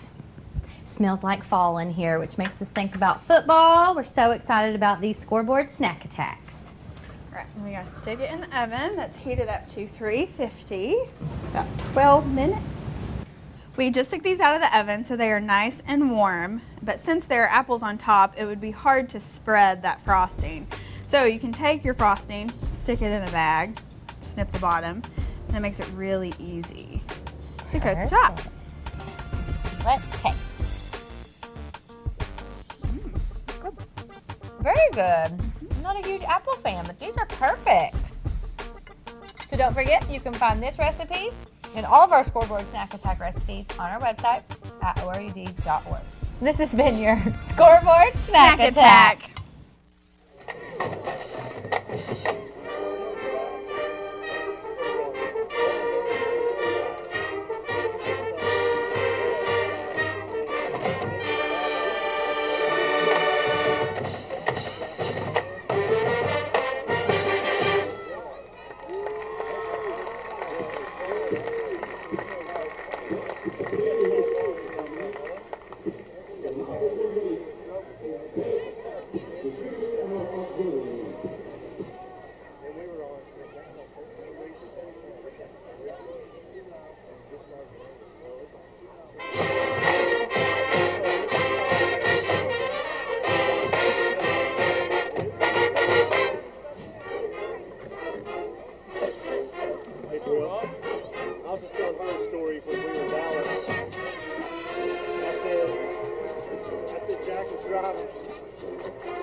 good at that.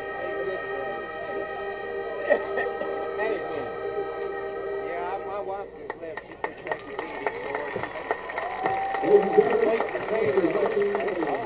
we're doing this St. Jude stuff and everything. Y'all tell you, my wife likes to argue and he likes to argue. They giving each other all them fun.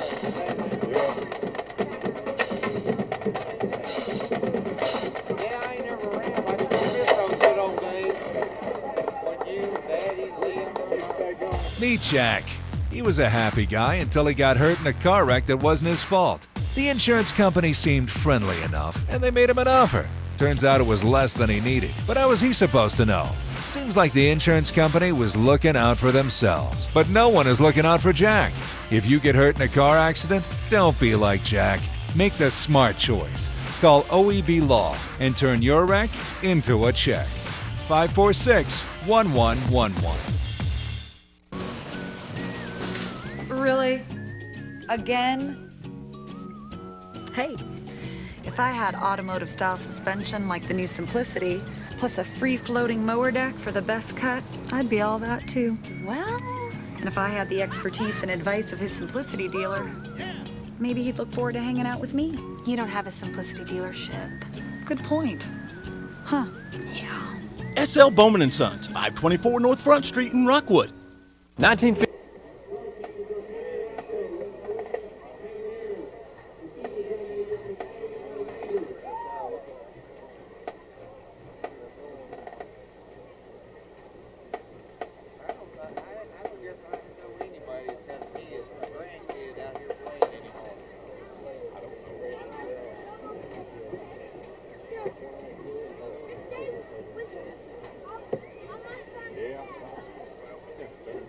Really?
1952. That's the year Hammers opened the first store in East Tennessee. Now there are 5 stores and there's always something new.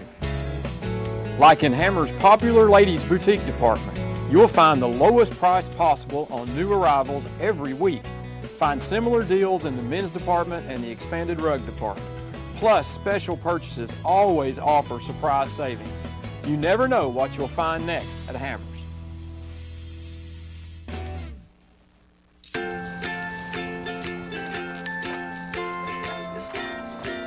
All right, crew, let's get started. All right.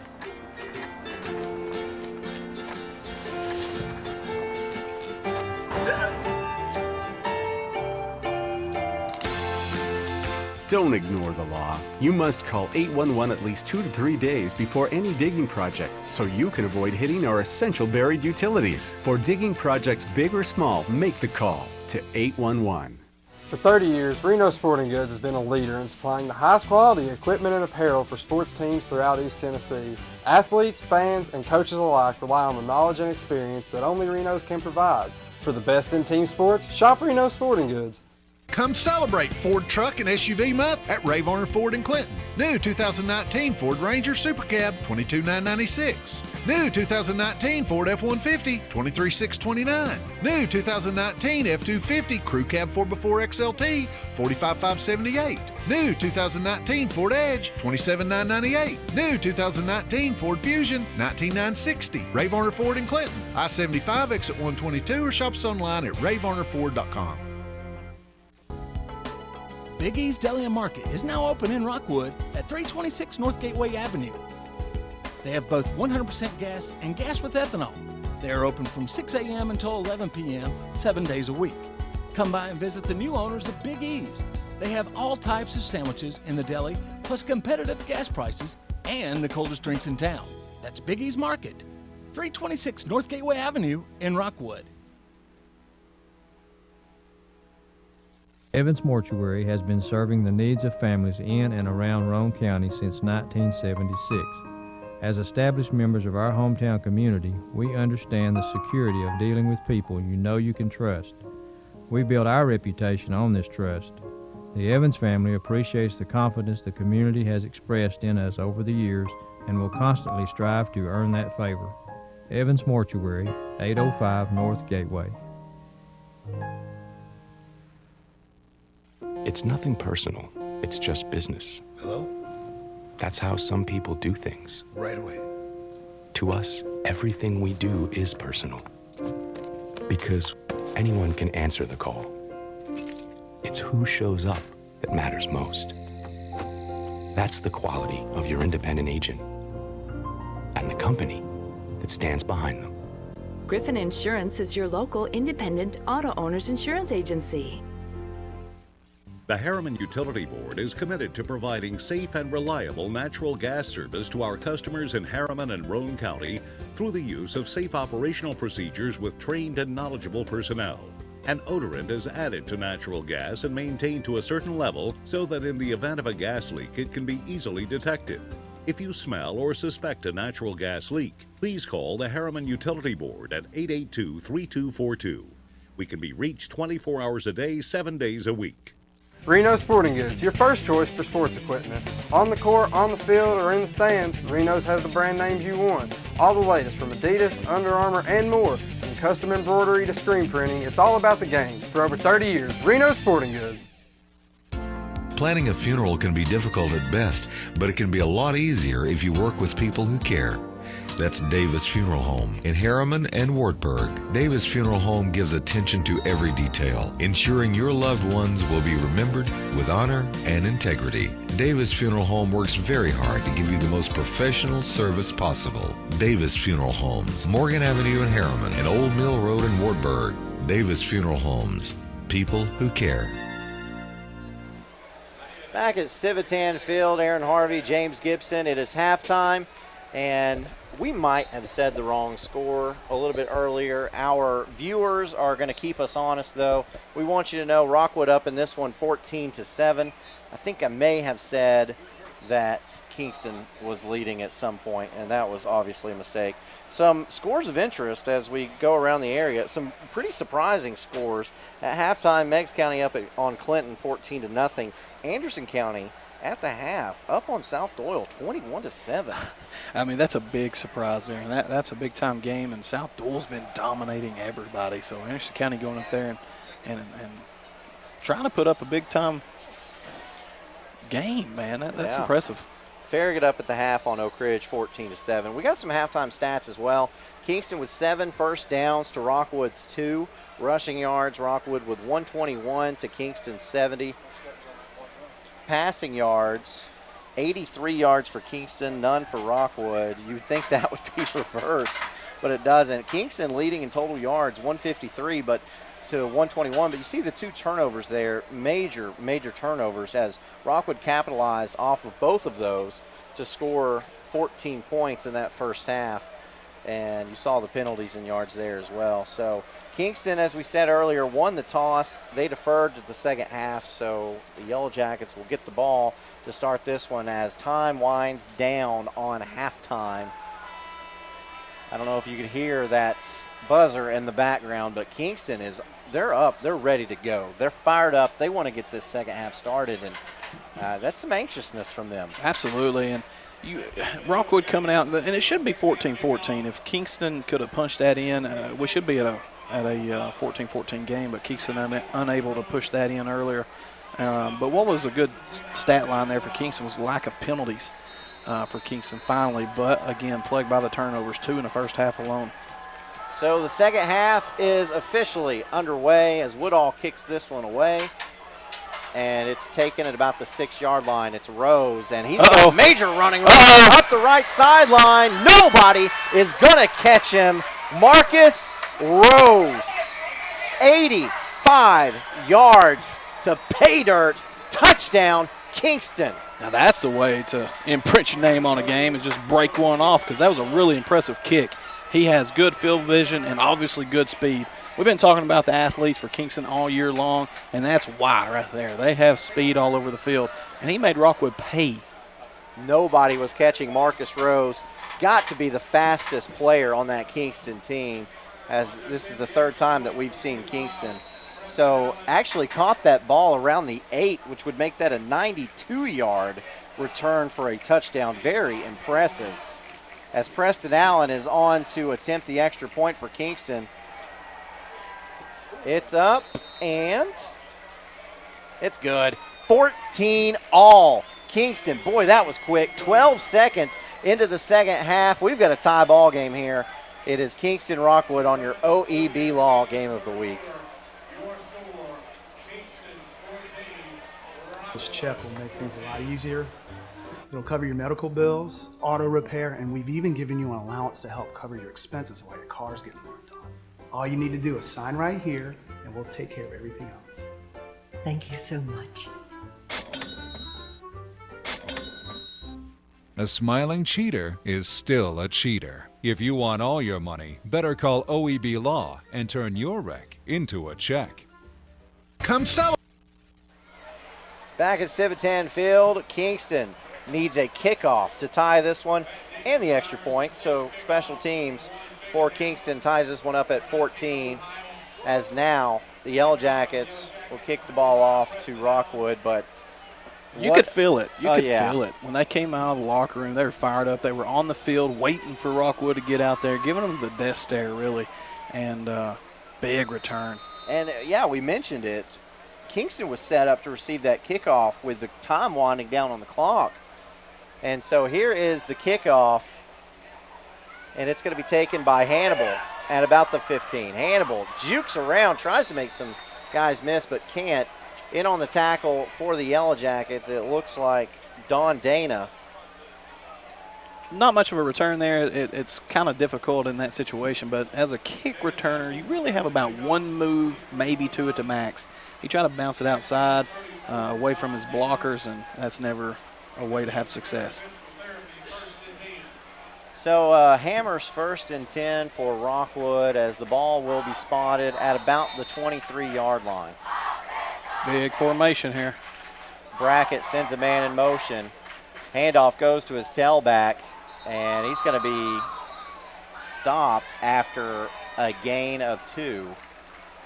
We'll bring up 2nd and 8.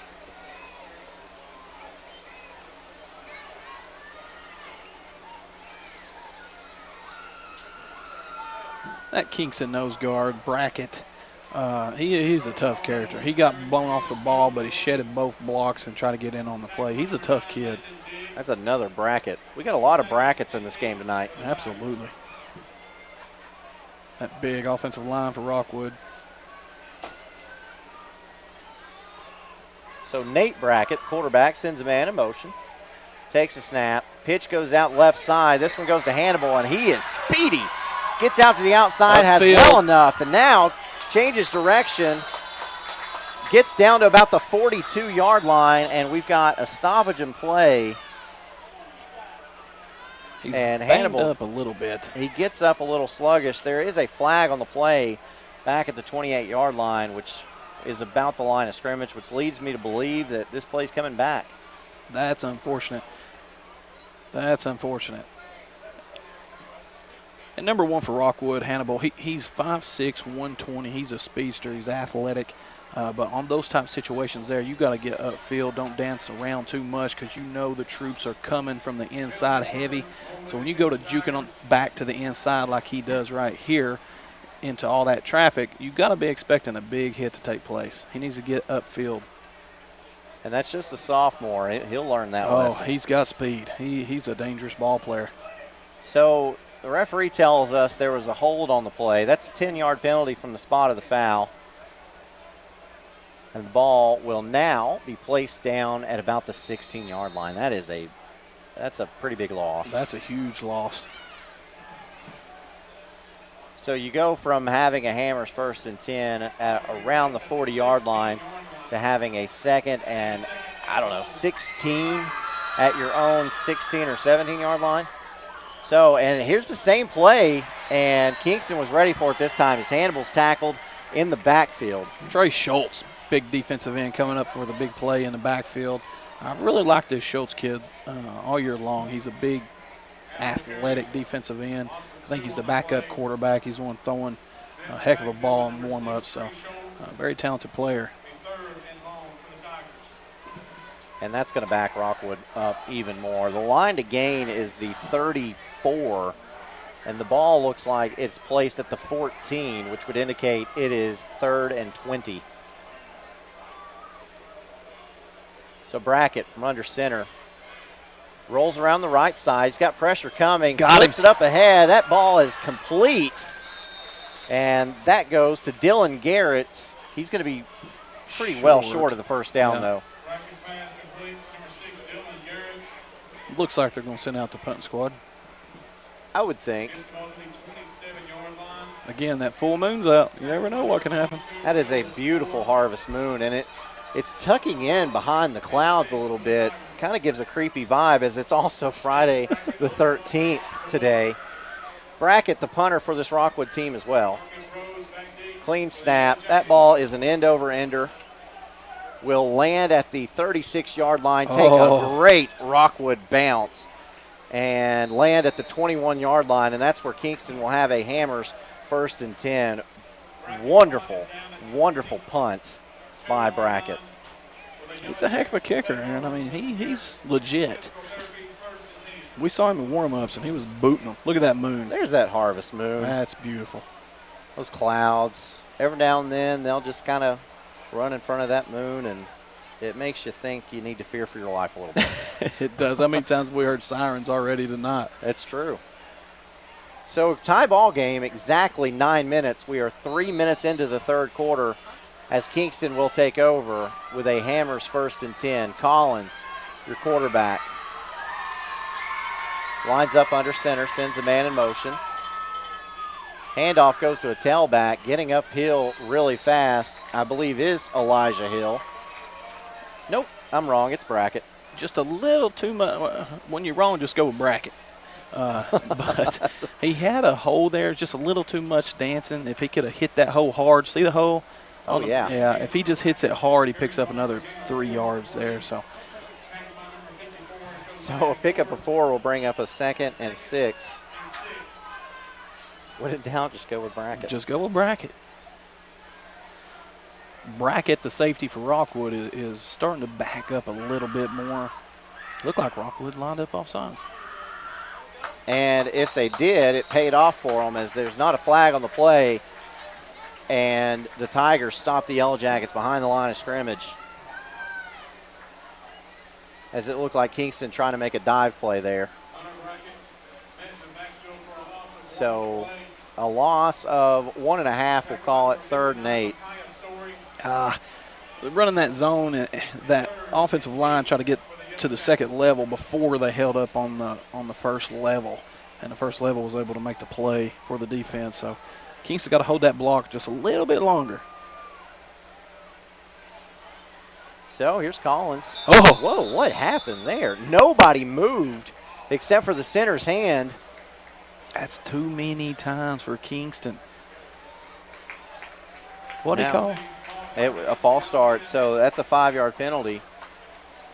You had a 3rd and long anyway, but that makes it 3rd and longer. About a 3rd and 14 now for Kingston. And yeah, you're right. The center quarterback exchange has not been good tonight for Kingston. And if I'm not mistaken, it's the same center and quarterback they've had all year long. Yeah. It's too late. You see how the center's snapping the ball in shotgun? You see a lot of programs starting to do that now. And here's Collins, drops back to pass. Now he's going to roll out to his left, look downfield. He's got him, man.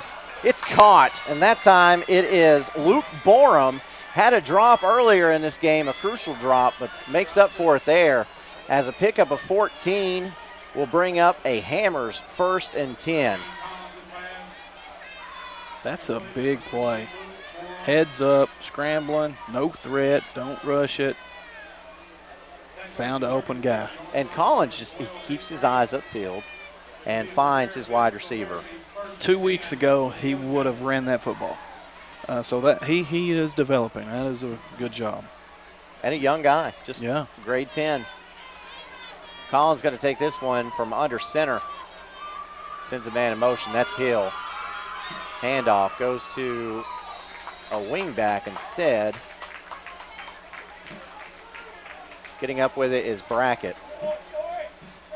Not much there. Not much there. A little deception, as it looks like quarterback's going to hand off to the guy in motion. Doesn't. What this offense is designed for is to make the big guys up front and linebackers kind of freeze, peek in the backfield, all the misdirections and things. It'll cost you. If you notice that Rockwood defensive line, see if they do here on this play, they were standing up. That's because they're peeking in the backfield, and that'll give that Kingston time to push them off the line of scrimmage. Halfway through the 3rd quarter, 2nd down. Collins back to pass again, being pressured. Has to throw it away. Uh-oh. And penalty. Unnecessary roughness on 54 Rockwood. Coach John Webb, I think he wants a grounding call. He might, yeah. And that's what he gets, a grounding call. He's lucky. So explain this intentional grounding rule, because it's confusing for a lot of people. Well, if there's nobody in the media area, let's see what happens here. Is there anybody in the area? He has to get outside the tackle box, and there is no eligible receiver. No one around. No one around. But Rockwood is lucky because there was a hit there pretty late and out of bounds. He did get away with one, but hey, he needs to look more downfield, throw the ball to the nearest wide receiver out of bounds. Now, also, the ball has to make it to the line of scrimmage, correct? I don't think it did is what happened there. Okay. So that is a loss of yardage, and the ball is placed where the quarterback threw the football, which brings up 3rd and very long. Good play. And a draw play here goes to Elijah Hill. Hill makes one-man, two-man miss. Going up the sideline, it's a foot race at this point, and that foot race is finally won by Nate Brackett, who is slow to get up, but Elijah Hill gets north and south in a hurry. That's a big-time play. Let's see this on that replay. That's just another counter-type play. Caught Rockwood sleeping. And just making plays, Aaron, making plays. Hill makes two guys miss. And it wasn't Brackett on the tackle, as the replay shows. It was actually Waldo. Waldo was all over the field. He is. He's a speedy person. You can see the way he ran downhill. But again, he's a freshman. Yeah. Rockwood just loaded with freshmen. Clay goes up the middle for not much, as it's Brackett that time. Gets to the line of scrimmage and not anything else. Basically ran straight into big old story of Rockwood, number 59, 6'3", 270, a senior. See him hanging on to dear life there. It's hard to run right at Rockwood. Yeah. You got to run off tackle or around the end on these guys. Yeah, because Rockwood in the trenches outweighs Kingston significantly. Which is rare. Collins under center. Sends a man in motion. That's Brackett. And Brackett does get the handoff.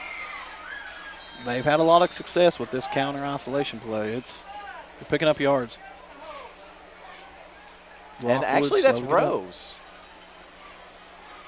Rose, you recognize his name, a speedy back, returned that kickoff for a touchdown to start the second half to tie this one up.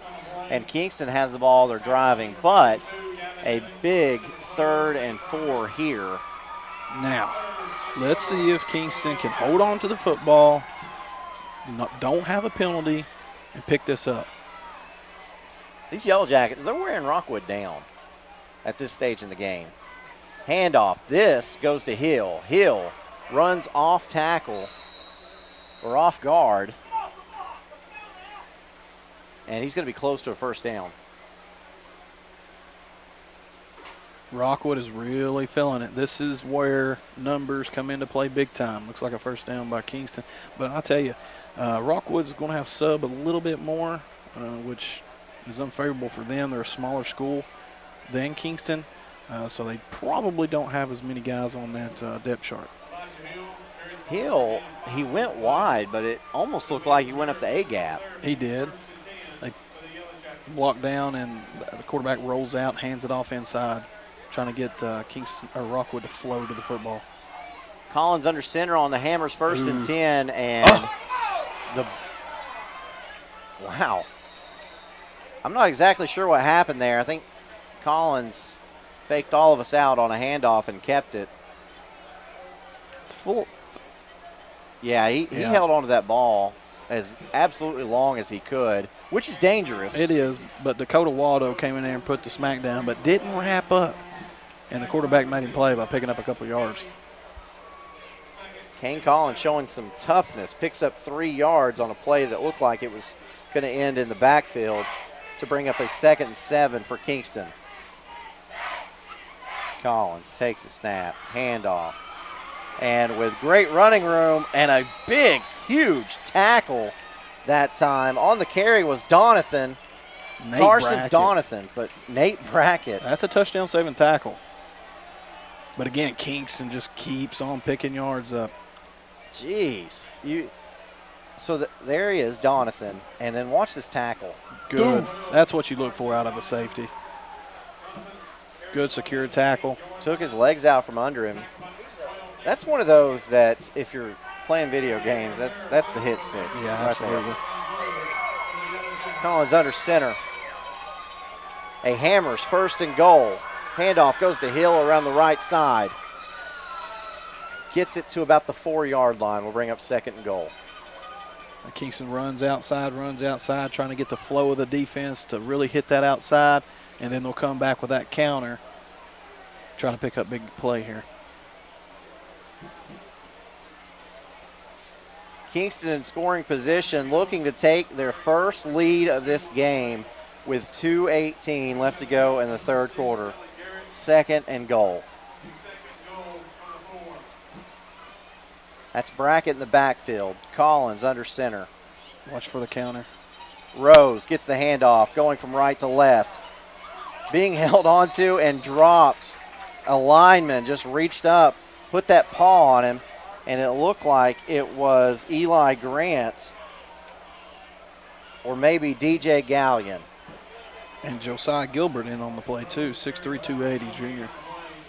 As we watch this replay, boy, look at that hole that Rose had. Look at that. Big 54 holding on to the back of the jersey again. I believe he was in on that play earlier that looked like a horse, or it was a horse collar, I think they called. All right, Kingston's close. This is a big 3rd and goal. No gain on that play from the 4-yard line. Man and oh my gosh. Another botch center quarterback exchange, and Rockwood's got it. Yep. Too many. That's 3 turnovers for this Kingston offense. Running this type of offensive system, you can't have turnovers, Aaron. So you said this is 3 turnovers for the Kingston offense, and you're right. But that is 2 turnovers within the 10-yard line on a quarterback center exchange. You can't have it. You can't have it. If you have 4 turnovers a game, statistically you should not win that ball game. And what's causing the bad quarterback center exchanges? To me, I would imagine the quarterback is a little antsy here, close ball game. What it looked like to me is backing out a little bit early. But again, I can't get close enough view to see, but clearly there's an issue. Rockwood takes over. Hammers 1st and 10. Handoff on a counter play goes to Abe Gaskins for Rockwood. If I'm that Kingston offensive staff, I'm going to have that center out of the ball game right now and the quarterback, and I'm going to have them over there just doing center exchanges. Snap the ball. You got to be able to. I mean, from Pee-wees, Little League, all the way up to middle school, high school, and college and NFL. It starts with the center and quarterback. They got to do a better job or they're going to have to figure something else out. A storyline in this game, Coach Gibson, I haven't seen Octavius Worthy out there in a while. He's hurt. He is wrapped up on the sidelines. That's a big-time player for Rockwood. And ow! I just saw that. Now that's what you call a big-time play. Jaden now he's cramping. And he's cramping. And we talked about the cramps, and it's amazing that we went this long without seeing one because it was so hot today. But Hannibal's hurt after that enormous jump, that leap. Look at this. He's in the danger zone because he's running backwards. Guys, he gets this is what you call dun-na-na, dun-na-na. Marcus That's a Rose. big-time play, dude. Just hops Marcus Rose like he's in a dunk contest. Guys, that right there is an impressive play by that young man. That's going to be shown everywhere. Beautiful hurdle. He's cramping up really bad, though. I would imagine so. So he jumped like a rabbit. We've got to watch this again. So he runs backwards. He's in the danger zone. Gets out of it. Makes a great leap. And Marcus Rose came in high, and he hurdled him. That's the thing, too. Exactly the way you said that. Rose comes in high. Yeah, expecting the hurdle. And it was interesting. Watch this play. 5'6", 120 pounds. So this is Hannibal. Watch. He's going to leap. And then when he comes down, he leaps. My goodness. He leaps. And when he comes down, he's running. And he goes out of bounds. He's like, that's right. I jumped that guy. That's right. And then he waves. He's celebrating. Stops. And then when he turns, ouch. Hey. He don't mind because he knows what he's going to be watching on the film room tomorrow or Monday whenever they watch film, because that is an impressive play. That is an incredible play by Hannibal. You're exactly right. So if you've been thinking about assisted living, the time is now. Now through October 1st, if you move in between these dates, then you will receive a $1,000 credit off your moving cost. Availability is limited, so don't miss out on your opportunity. That is at Jamestown Assisted Living in Rockwood. Contact James, Ben, or Fern to schedule a free tour and join the family at Jamestown Assisted Living. Call 865-376-3030, 865-376-3030 for Jamestown Assisted Living. And I'm not so sure that's a cramp anymore. They are carrying him off the field. Not only that, but his left pant leg is rolled up, and his knee is exposed. He's not putting any weight on that leg at all. That's not a good sign. I didn't get to see the training staff working on him to be able to make a judgment if it was a serious injury or just a cramp, but we're praying for just a cramp. So we've not seen Octavius Worthy. And now Hannibal also out of the game. So here's Brackett under center, rolls out to his right, looks downfield, throws into double coverage. Pass almost picked off that time by Kingston's Will Moore. And that brings up 4th down, so Kingston gets another 3 and out. And that's 2 running backs currently that's out of the game for Rockwood. So Brackett unable to hit a receiver downfield. Yeah. He had a wide receiver trailing that was wide open, and he elected to throw it to that underneath route that had 2 guys on him. So Brackett, a talented punter as well, is going to have to punt out of his own end zone. He should have time here. It doesn't look like Kingston's putting a lot of pressure on him.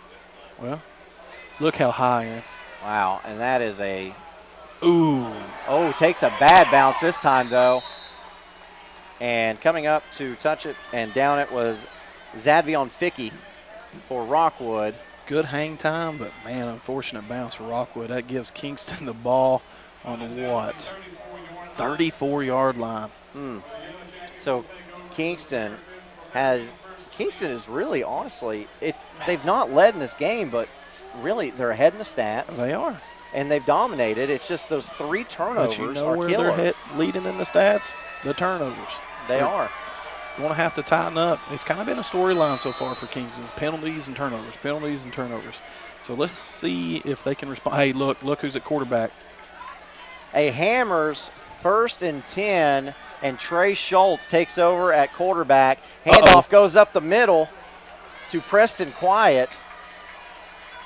And that's a pickup of probably about 4 or more. Actually, that's a pickup of 6 to bring up 2nd and 4, and that's going to be the final play of the 3rd quarter. We've got a new quarterback in for Kingston.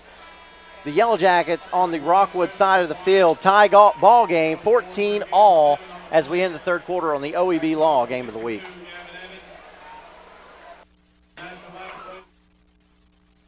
For 30 years, Reno Sporting Goods has been a leader in supplying the highest quality equipment and apparel for sports teams throughout East Tennessee. Athletes, fans, and coaches alike rely on the knowledge and experience that only Reno's can provide. For the best in team sports, shop Reno Sporting Goods. I am a Simplicity dealer. This business is my life, my career. If you need a new mower, I'll help you choose the model that will make your property look its very best, and even let you take a test drive. When it does need service, you can rely on my factory service training and genuine parts. Because I don't just sell products, I build relationships. I am a Simplicity dealer. S.L. Bowman & Sons, 524 North Front Street in Rockwood. A great ball game tonight in Rockwood at Tom Pemberton Stadium. Kingston has never led in this game. They have threatened to take the lead several times, but 3 turnovers have gifted Rockwood 14 points as we start the final period of play in the OEB Law Game of the Week.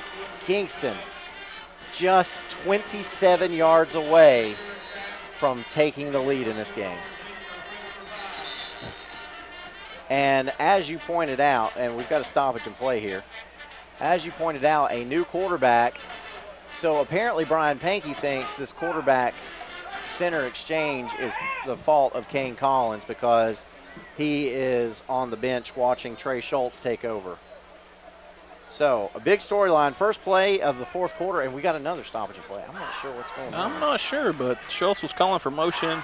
He never moved. I'm not sure what's going on here.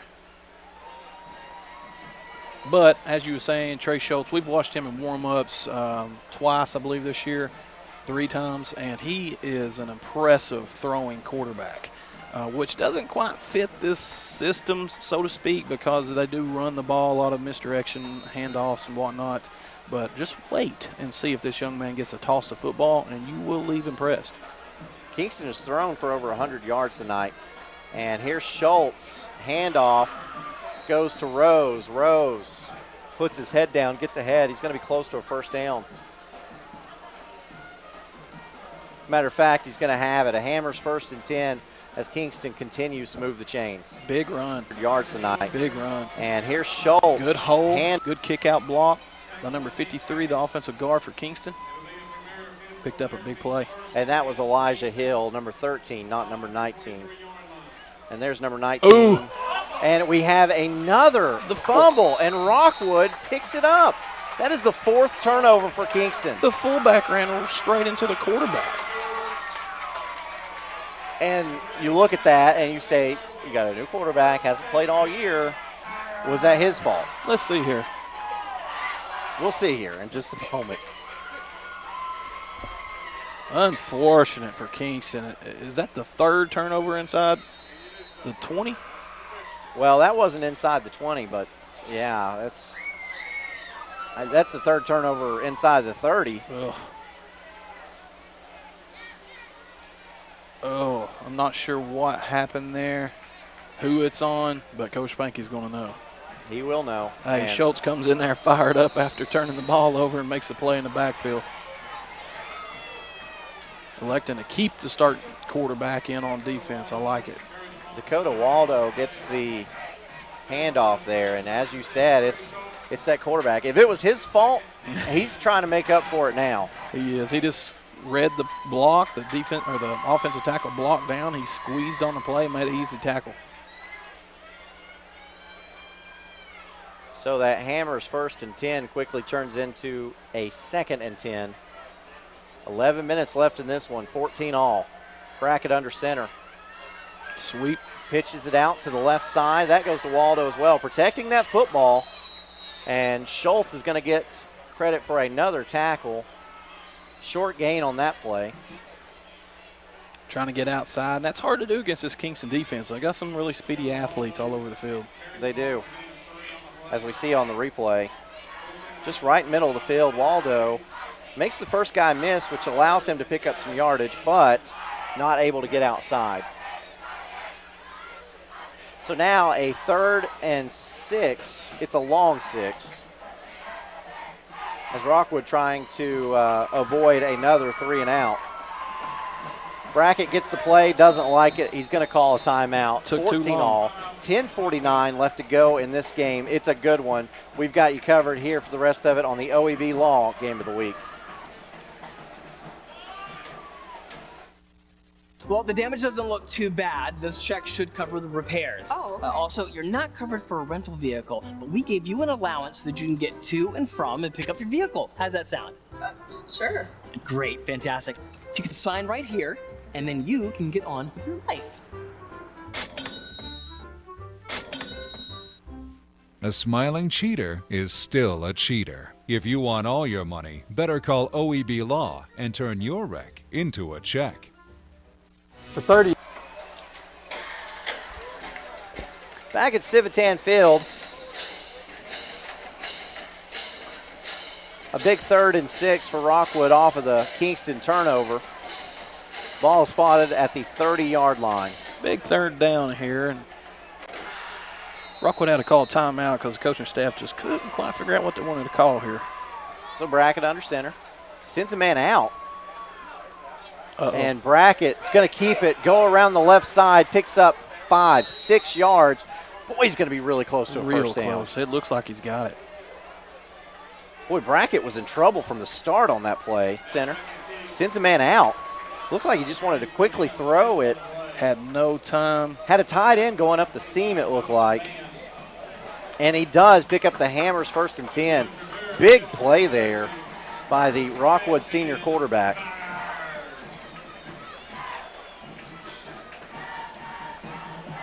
So Rockwood keeps the ball. 10:35 left to go in the game.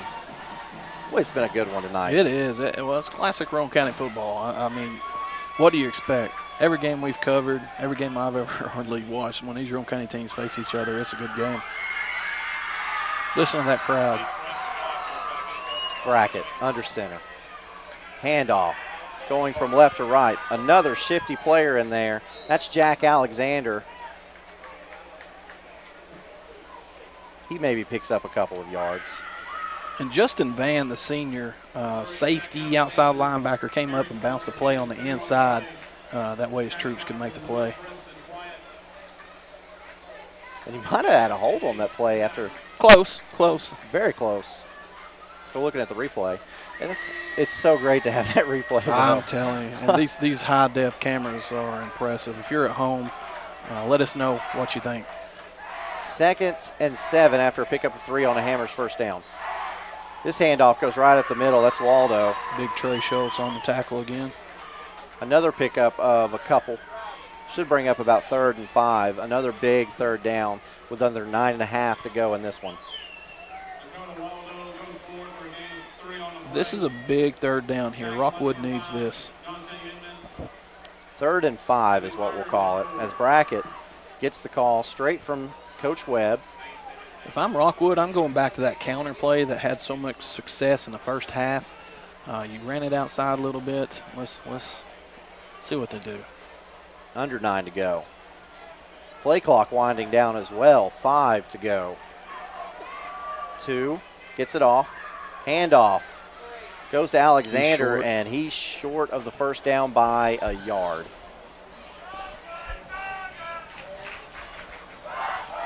Fourth and 1. Let's see. Looks like he's punting.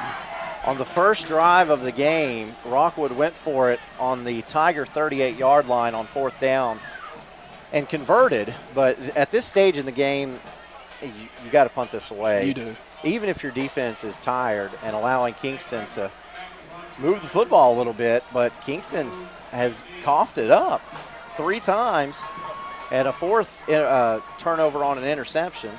Here's Brackett's punt. Short. Boy, it's fun to watch. It's a wobbler, comes straight down and takes a Rockwood bounce. All of his punts have taken a Rockwood bounce except for one. So the mayor of Rockwood and council members Steve Bryant, Jason Jolly, Shane True, Mike Fuller, Harold Holloway, and Bobby Anderson are all big fans of the Rockwood Fighting Tigers and hope they have a winning season this year so that they will be in the playoff picture at the end of the regular season. As Mayor Brillo Miller would say, go Tigers, play hard tonight, and win, win, win. So we've got a timeout on the field. We're going to take a timeout as well. 7:55 left in this tied game on the OEB Law Game of the Week. Evans Mortuary has been serving the needs of families in and around Roane County since 1976. As established members of our hometown community, we understand the security of dealing with people you know you can trust. We build our reputation on this trust. The Evans family appreciates the confidence the community has expressed in us over the years and will constantly strive to earn that favor. Evans Mortuary, 805 North Gateway. It's nothing personal. It's just business. Hello? That's how some people do things. Right away. To us, everything we do is personal. Because anyone can answer the call. It's who shows up that matters most. That's the quality of your independent agent and the company that stands behind them. Griffin Insurance is your local independent auto owner's insurance agency.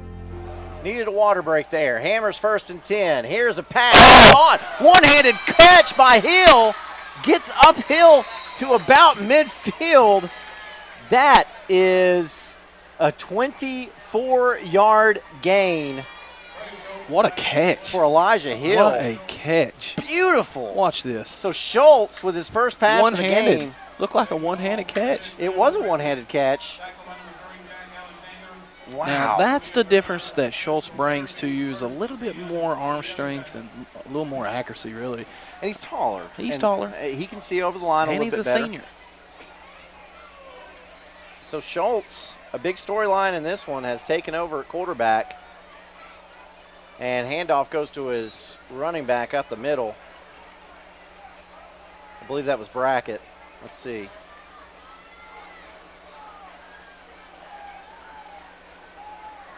So as a fullback there.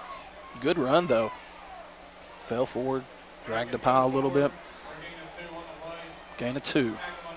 That's a long 2. That is a long 2. Brings up 2nd and 8. Under 7 now left to go in this one as the drama increases. Kingston makes it to Rockwood's side of the field. Tie ball game. Schultz sends a man in motion. Handoff goes straight up the middle again. That is Brackett for sure.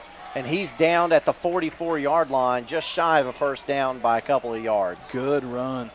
Looked like a good hole, too. The Kingston offensive line got a good push and created just a little bit of a hole for him to break loose. Let's see. Oh, yeah, good hole. Where the ball is spotted, it's just outside the 44-yard line. Going to bring up 3rd and a long 3. So Schultz has a man in motion again. Handoff goes to Hill. Hill's dragged down from behind. Great play that time by Micaiah Story. You know, he's a good football player. He's looked like he's sort of been banged up a little bit tonight, but he has been in the backfield wreaking havoc all night. Oh, those are strong fingers he's got. Absolutely. It grabbed onto the bottom of Hill's jersey, and you know Hill is a very hard runner, so that's not easy to do. No. So 4th and 3, Kingston is keeping the offense on the field, on the short field. Interesting call here, but I don't blame him. Let's see some aggressiveness here. So Schultz from under center picks it up, throws the football. That pass is complete, and he caught it. And there's a pass interference because Gerald Hannibal was all over the receiver. Took a little long to get rid of the ball there, a little hesitation, and that's probably the little pump, probably when the pass interference happened. Defensive back thought he was throwing the ball and jumped all over him. What a catch, though. Come on, Mr. White Hat. Pass interference on Rockwood just as we spent. Look at this replay. See the pump? Yep. Made the cornerback really close. And that pass was a little bit behind the wide receiver, but credit Isaac Cox that time. Used his body to keep the Rockwood defender from being able to get there and make that catch. That is a very good catch. So now, here's Schultz under center on Hammers 1st and 10. Handoff goes up the middle. He's still going. Still on his feet is Brackett. Gets to the 10, to the 5. Kingston leads for the first time in this game. Big time run, Aaron. He wanted that touchdown. There was nobody going to stop him, and he pounded dirt. So Kingston going for it on 4th down pays off as Kingston gets its first lead of the game behind a big run by Hunter Brackett. And the nose guard leading you for a touchdown. Look at that. Holding on to the football, dragging players, 270-pound players. He wanted that touchdown bad, and Kingston's fired up. Preston Allen going to try this extra point, and it's through the uprights. It's good. Kingston 21, Rockwood 14. It took 12, 24, 36, 7. It took 43 minutes, but Kingston leads. That's just a great play. Kingston looked totally different out there. I don't know. Once they got the fumbles fixed, Schultz coming in, leading them down for the score. The Harriman Utility Board is committed to providing safe and reliable natural gas service to our customers in Harriman and Roane County through the use of safe operational procedures with trained and knowledgeable personnel. An odorant is added to natural gas and maintained to a certain level so that in the event of a gas leak, it can be easily detected. If you smell or suspect a natural gas leak, please call the Harriman Utility Board at 882-3242. We can be reached 24 hours a day, 7 days a week.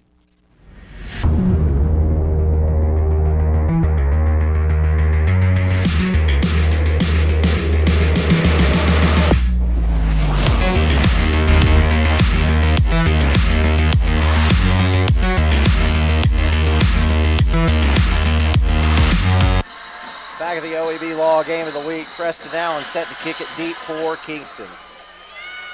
Short kick. Taken at about the 17-yard line. And tackled on the play is Cody White.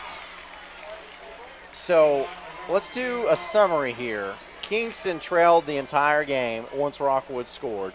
Kingston has 4 turnovers on the night. Rockwood's 14 points come off of the first 2 turnovers by Kingston.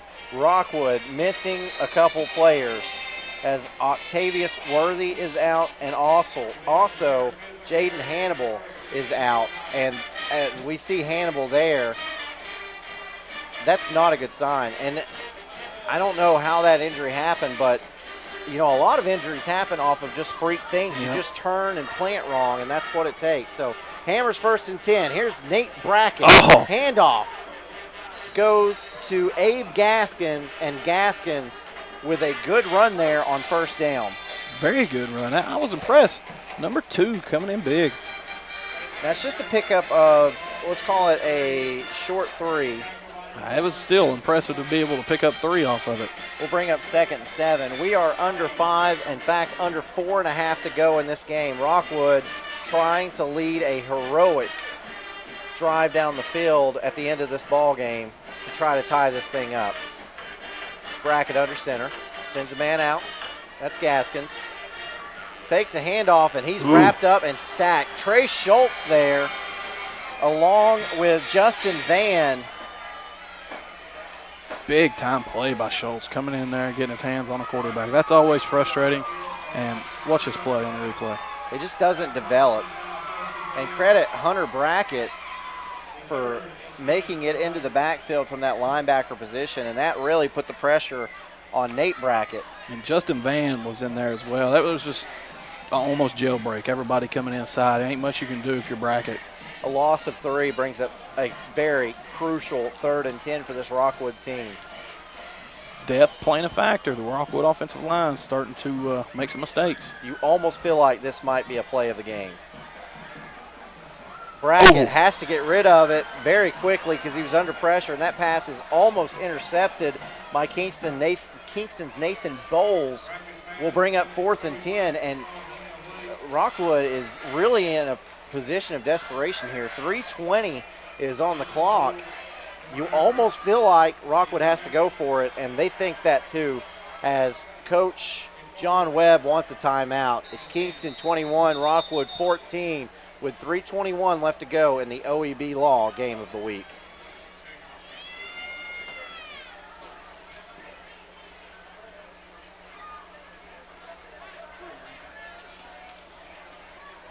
Speaking of OEB Law, we're so glad to have them on board all season long.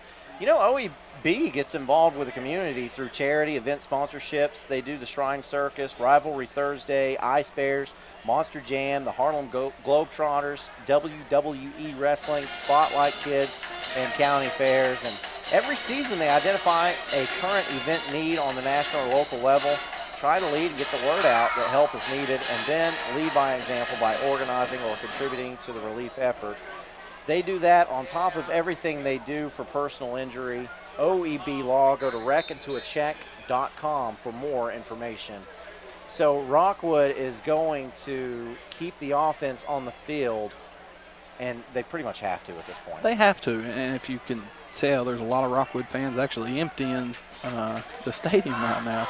A little early for that, but hey, I tell you what, Rockwood needs a big conversion here, and it's going to be difficult. So Kingston wanted to see what Rockwood came out in. They see it, call a timeout of their own. So 21-14 your score, 3:21 left to go in the OEB Law Game of the Week.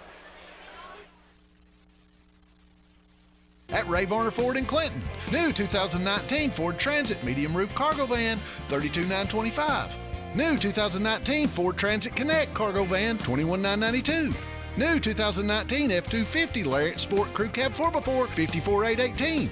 Hurry up and save at Ray Varner Ford in Clinton, I-75 exit 122, or shop us online at rayvarnerford.com.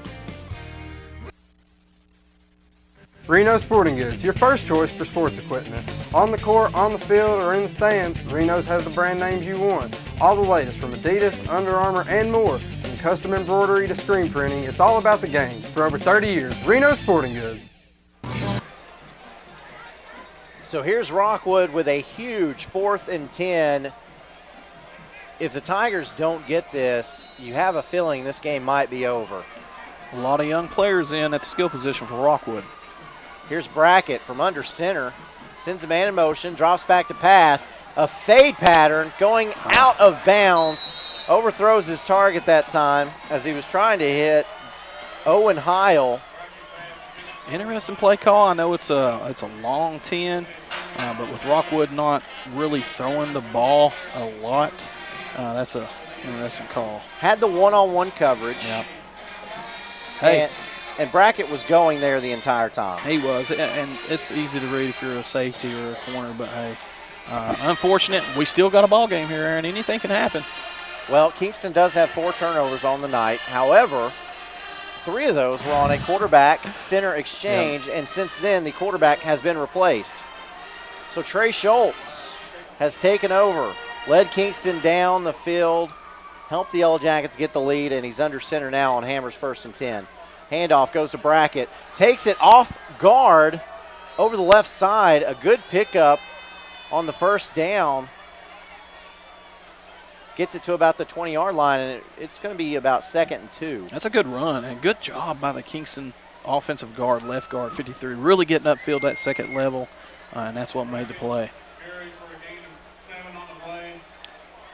If I'm Rockwood, I'm lining up with a nose guard, and I'm putting a hat on that center and hope for another center quarterback exchange this year. Got to have a turnover here if you're Rockwood. As the clock just continues to wind down, and we can see the play clock here inside Tom Pemberton Stadium. Kingston taking their time as Schultz looks up, sees that it's within 5, and snaps the ball. And handoff this time goes to Hill. Hill picks up enough for the first down.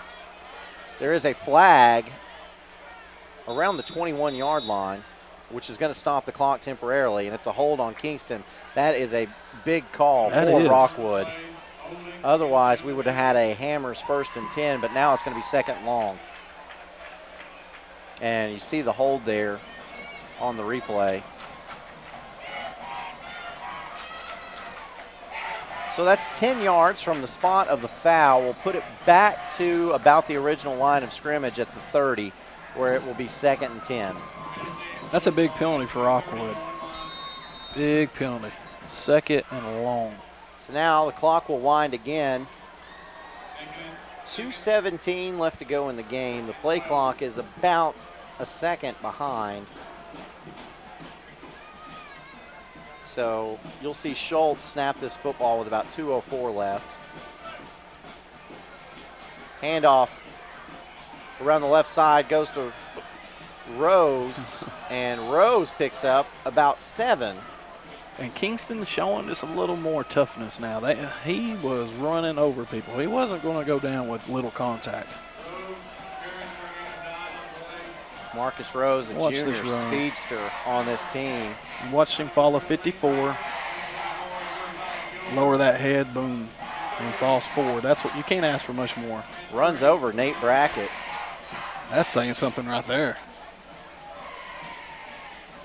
Tick, tick, tick. Still 15 seconds on the play clock. So again, you'll see the quarterback snap the ball with big 3rd down. About 1:11.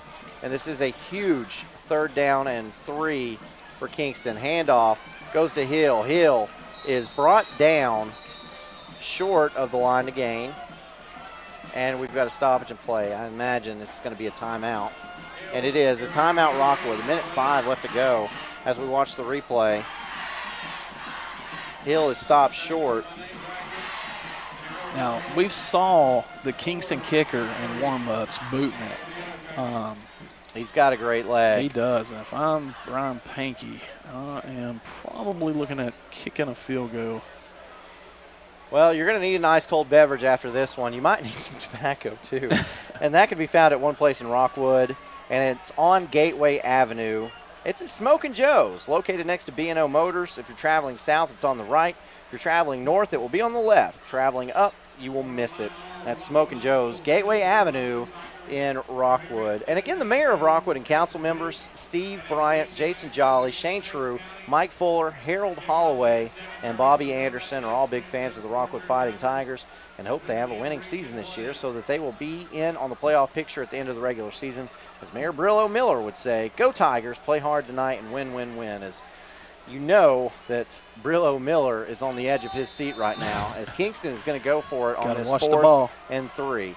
Handoff goes to Rose around the left side, and he's got first down and 4. Shoot move. reaches out to the goal line, tries to get it into the end zone. He's going to be about half a yard shy. What a juke. That's that L1 move right here. Watch this there. Whoop, whoop, whoop. And whoop, whoop. Made him fall. Broke his ankle, son. That's R1, L1. R1, L1. That right there, that's the end of this ball game. Kingston has just defeated Rockwood. Oh, my gosh. After Rockwood led nearly the entire game. 4 turnovers. That's statistically almost impossible. The percentage of you winning that game, I don't know what it is. I'll try to look for that, but it's very few and far between. So Kingston is extremely lucky. Schultz is going to sneak it in. Touchdown. What an exclamation point for the backup quarterback. Comes in with Kingston trailing this game. We do have a flag, though, and they're going to call a false start on Kingston. So it takes it away from him. But as I was saying, that would have been an exclamation point as Schultz comes into this game with Kingston trailing 7-14. Finds a way to get in, or actually it was 14-14, but finds a way to get in the end zone. And reward him for not fumbling the football. I've been impressed with this young man from warm-ups since we first started covering him. I was kind of wondering what was going on there. And we've got a timeout on the field. I don't know why. This is another one of those deals, though, and we talked about this in the Harriman game. The Harriman-Kingston game. If you're Kingston, do you just sit on it here? Or do you try to put 6 more on the board? Because if you try to put 6 more on the board, anything can happen. You can have another fumble. Rockwood can strip you. Or, I mean, anything can happen. Anything can happen, Aaron. You've got a 7-point lead. If you take the knee, the game is over. And Rockwood doesn't have any timeouts. Rockwood has no timeout. Yeah, you take the knee, and get the it's win. over. But it's high school football, Rowan County. You never know what's going to happen. But if I'm Brian Pankey, I'm sitting on a knee and getting out of here with a win. Because you shouldn't have won this ball game with 4 turnovers. That's insane. And that's a testament to these Kingston players continuing to fight, making plays in the backfield, basically shutting down the quarterback from Rockwood. I don't know what his stats were tonight, but wasn't much. So they did a good job tonight defensively of being able to slow this Rockwood offense down. I know OEB Law has been happy to be a part of this great game, and they help thousands of people in their time of need. So OEB always looks for ways to support the community that supports and trusts them. Doing things such as the annual dog wash, turkey drops, support for remote area medical, support for CARM, the Kidney Foundation, Ronald McDonald House, local school support, and support for arts and music. We are so happy to have OEB Law on board with us as our title sponsor. Also Hammers, Oak Ridge Utility District, Evans Mortuary, Griffin's Insurance, Harriman Utilities Board, Ray Varner Ford, SL Bowman & Sons, Davis Funeral Homes, Big E's Market, and Rockwood Natural Gas on with us tonight, as well as Jamestown Assisted Living, City of Rockwood, and Smokin' Joe's. All of these businesses basically paid for the ticket for the people watching online and watching on Channel 12 in Rowan, Anderson, and Morgan counties. And this has just been a phenomenal game. Absolutely. Now, couldn't have asked for hardly any better. We've had highlight plays, big tackles, big hits, big catches, big returns. It's been a fun game. Let's see what they do here. Schultz under center. Will hand off. They are. Goes to Hill, and Hill basically walks into the end zone for another Kingston touchdown. Now, if you're Rockwood, you let Kingston score there because it gives you the ball back. Yeah, you never really want to let anybody score. But you don't have a chance to win this game if they don't. You don't. You're right. You're right. So now, and this is where I would have taken the knee, and statistically speaking, it is very, very, very small that Rockwood could come back and win this game. But it's Friday the 13th. As we see, the extra point is true. So now Kingston leads at 28-14. It's Friday the 13th. There's a full moon in the air, and now Rockwood is going to get possession of the football. It's not an offense that's built around scoring fast, and the Tigers are out of timeout. There's only 54 seconds left. But let's say you have a Tennessee BYU situation. God forbid, I hate to bring back bad memories for Tennessee fans, but you get Rockwood is able to get a quick score, and what if they kick an onside kick and they've got an opportunity to tie this at the end of the game? It's a big what if, but Aaron, we've seen crazier things happen. It's high school football. It's Friday night. And Full again, moon. you said this when I questioned the decision at Harriman. You said, what Coach Brian Pankey is showing is that he has faith in his players. He is telling his defense, I believe you can go out and get a stop, so I'm going to let the offense score. So let's see what happens. And they elect to kick deep. And they do. Ball is taken about the 8-yard line. And a tackle's made about the 25. And now this isn't what Rockwood is built for, though, Aaron. They aren't a 2-minute type offense. They are a wing tee, run heavy. So let's see what they elect to do here. Owen Heil returned that kick to about the 27-yard line, and that's where Rockwood will take over with a Hammers 1st and 10. 46.6 seconds on the clock. And Kingston wants to take a timeout. So Kingston's going to talk about it. Up by 14 with 47 ticks left. This is the OEB Law Game of the Week.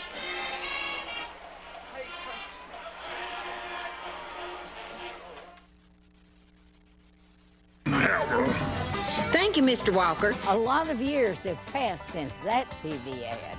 Hammer stores are still offering up-to-the-minute fashions for men and women, famous label outdoor wear and boots, area rugs, and exciting purchases. All at Hammer's famous low price. Race on down! All right, so not much time left in this one. Brackett will take the snap from under center on Hammers 1st and 10. Hands off up the middle to Waldo. Very interesting play call. And they're just going to let the clock run out, looks like. Rockwood can't call a timeout. So the clock's going to keep running. And I think Coach Brian Pankey is 2-0 against me in his decision making. Because Rockwood has conceded at this point. Brackett, hands off, Waldo up the middle, not much there. That is going to be the last play of this ball game. Kingston trailed 14-7 at halftime. Returns the opening kickoff of the second half, 85 yards for a touchdown to tie it up. Goes on to hold Rockwood scoreless and score 14 more points of their own, and the Yellow Jackets have gotten their second win of the season against the Rockwood Tigers.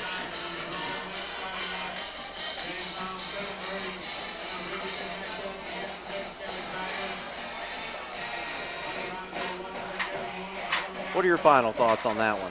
Just a great game, a classic high school football game.